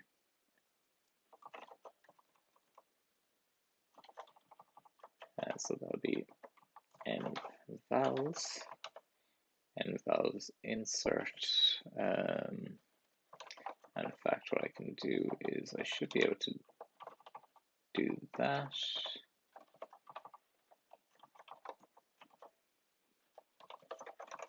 And make a, whoops, make a list of tuples, and maybe if I do env there, I'll do a new evaluation environment.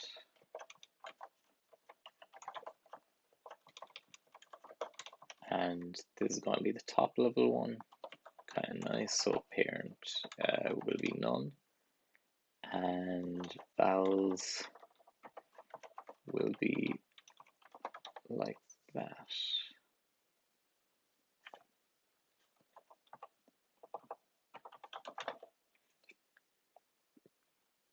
Okay, looks like lots more errors. So where are we going wrong?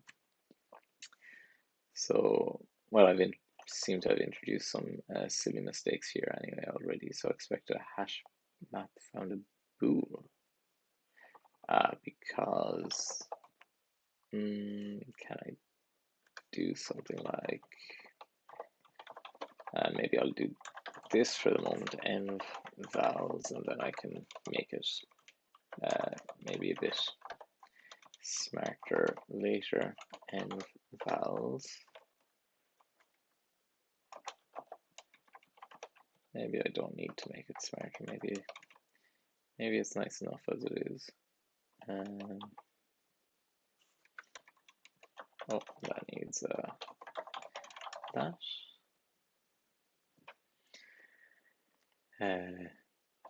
29 and vals expected due to that found an array of one element.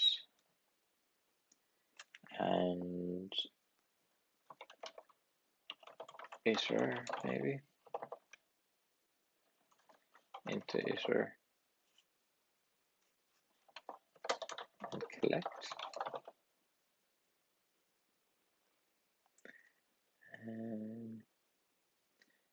Hash maps of string value can't be made from that, can it not?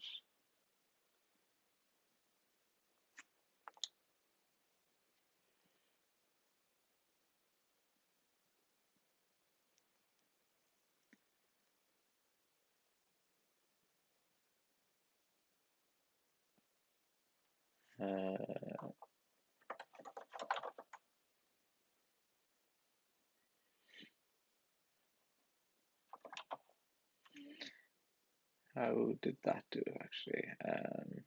Wasn't it here? Iter cloned collect. Oh, do I have to clone it?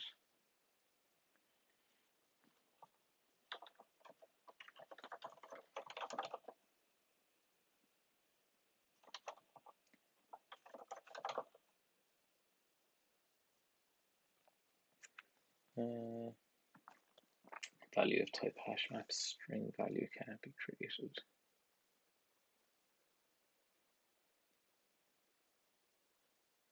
Oh, I should have just kept it the way it was. What's the git diff here? Git diff source main, and I'll just put it back the way it was. Let mutable n vals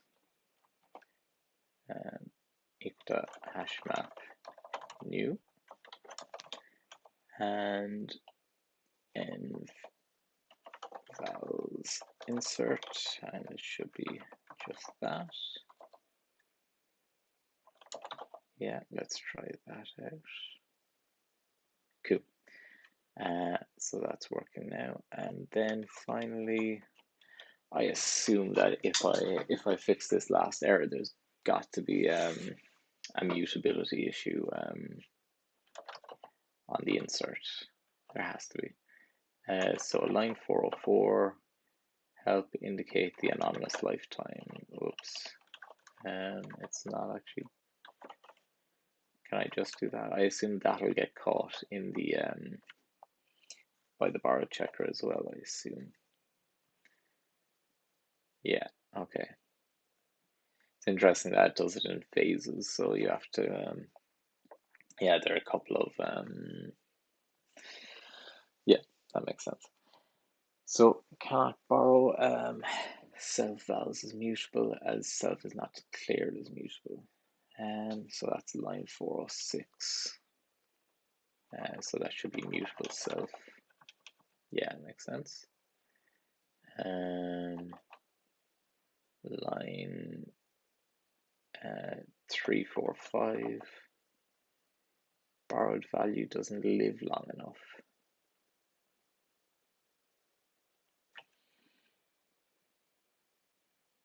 Argument requires that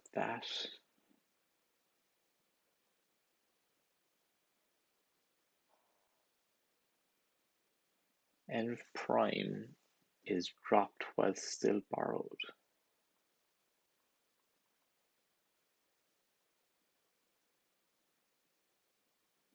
Is it? So eval expression has type that.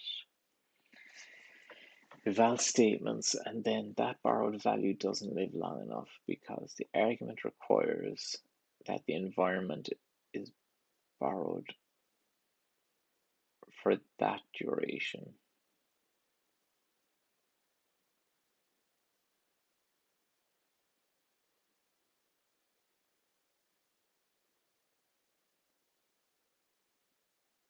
So basically the duration of the function.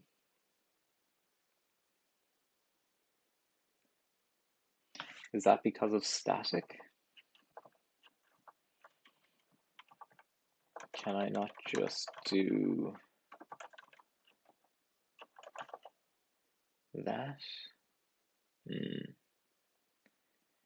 Explicit lifetime required in the type of env.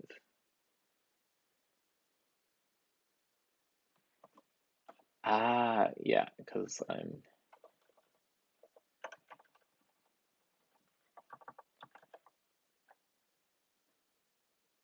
wait for it. It was meant to be down here.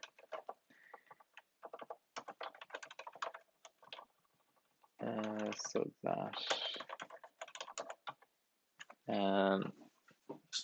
so the no, that doesn't have to live for the same amount of time at all. So that can be B, can't it?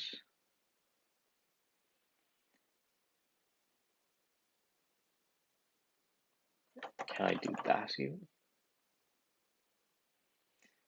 Let's see, 344. So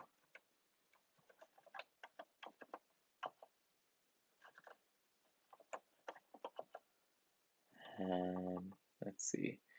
Environment has lifetime A, but it needs to satisfy static. So maybe I can. I'm really not sure why it has to satisfy static, but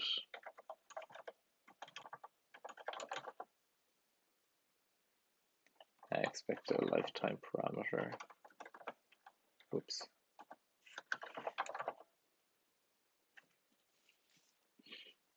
Oh, oh, this is not looking great. Struct defined here with 2, yeah, and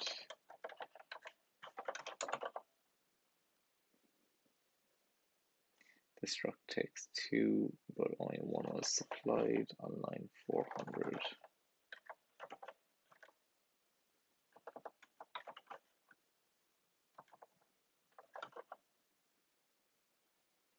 Unused parameter. Yeah, getting into a couple of areas a bit outside my depth at the moment.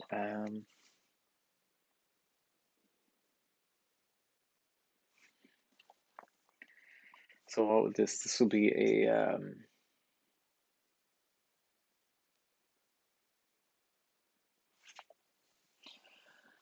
this is kind of a reference-based linked list is what what I'm doing even makes sense. Yeah, this is probably something that's going to need a bit of research for next week. That's a reserved parameter name, maybe B and I don't know, something like that. Unused parameter, is it? 399. No, I'm using it, I feel.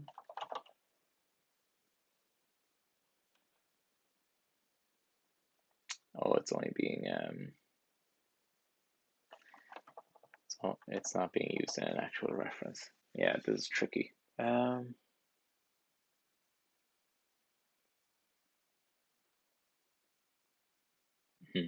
Tricky stuff. Anyway, I'm going to leave it there. Didn't get the most done today productivity wise in terms of actually getting functions implemented, but there was definitely more than enough done in terms of just figuring out how should this stuff work. Like there's lots of options here, and there's also lots in terms of working around basically the constraints imposed by Rust, but also that forces us to think about how all of these things are meant to work and how they should work.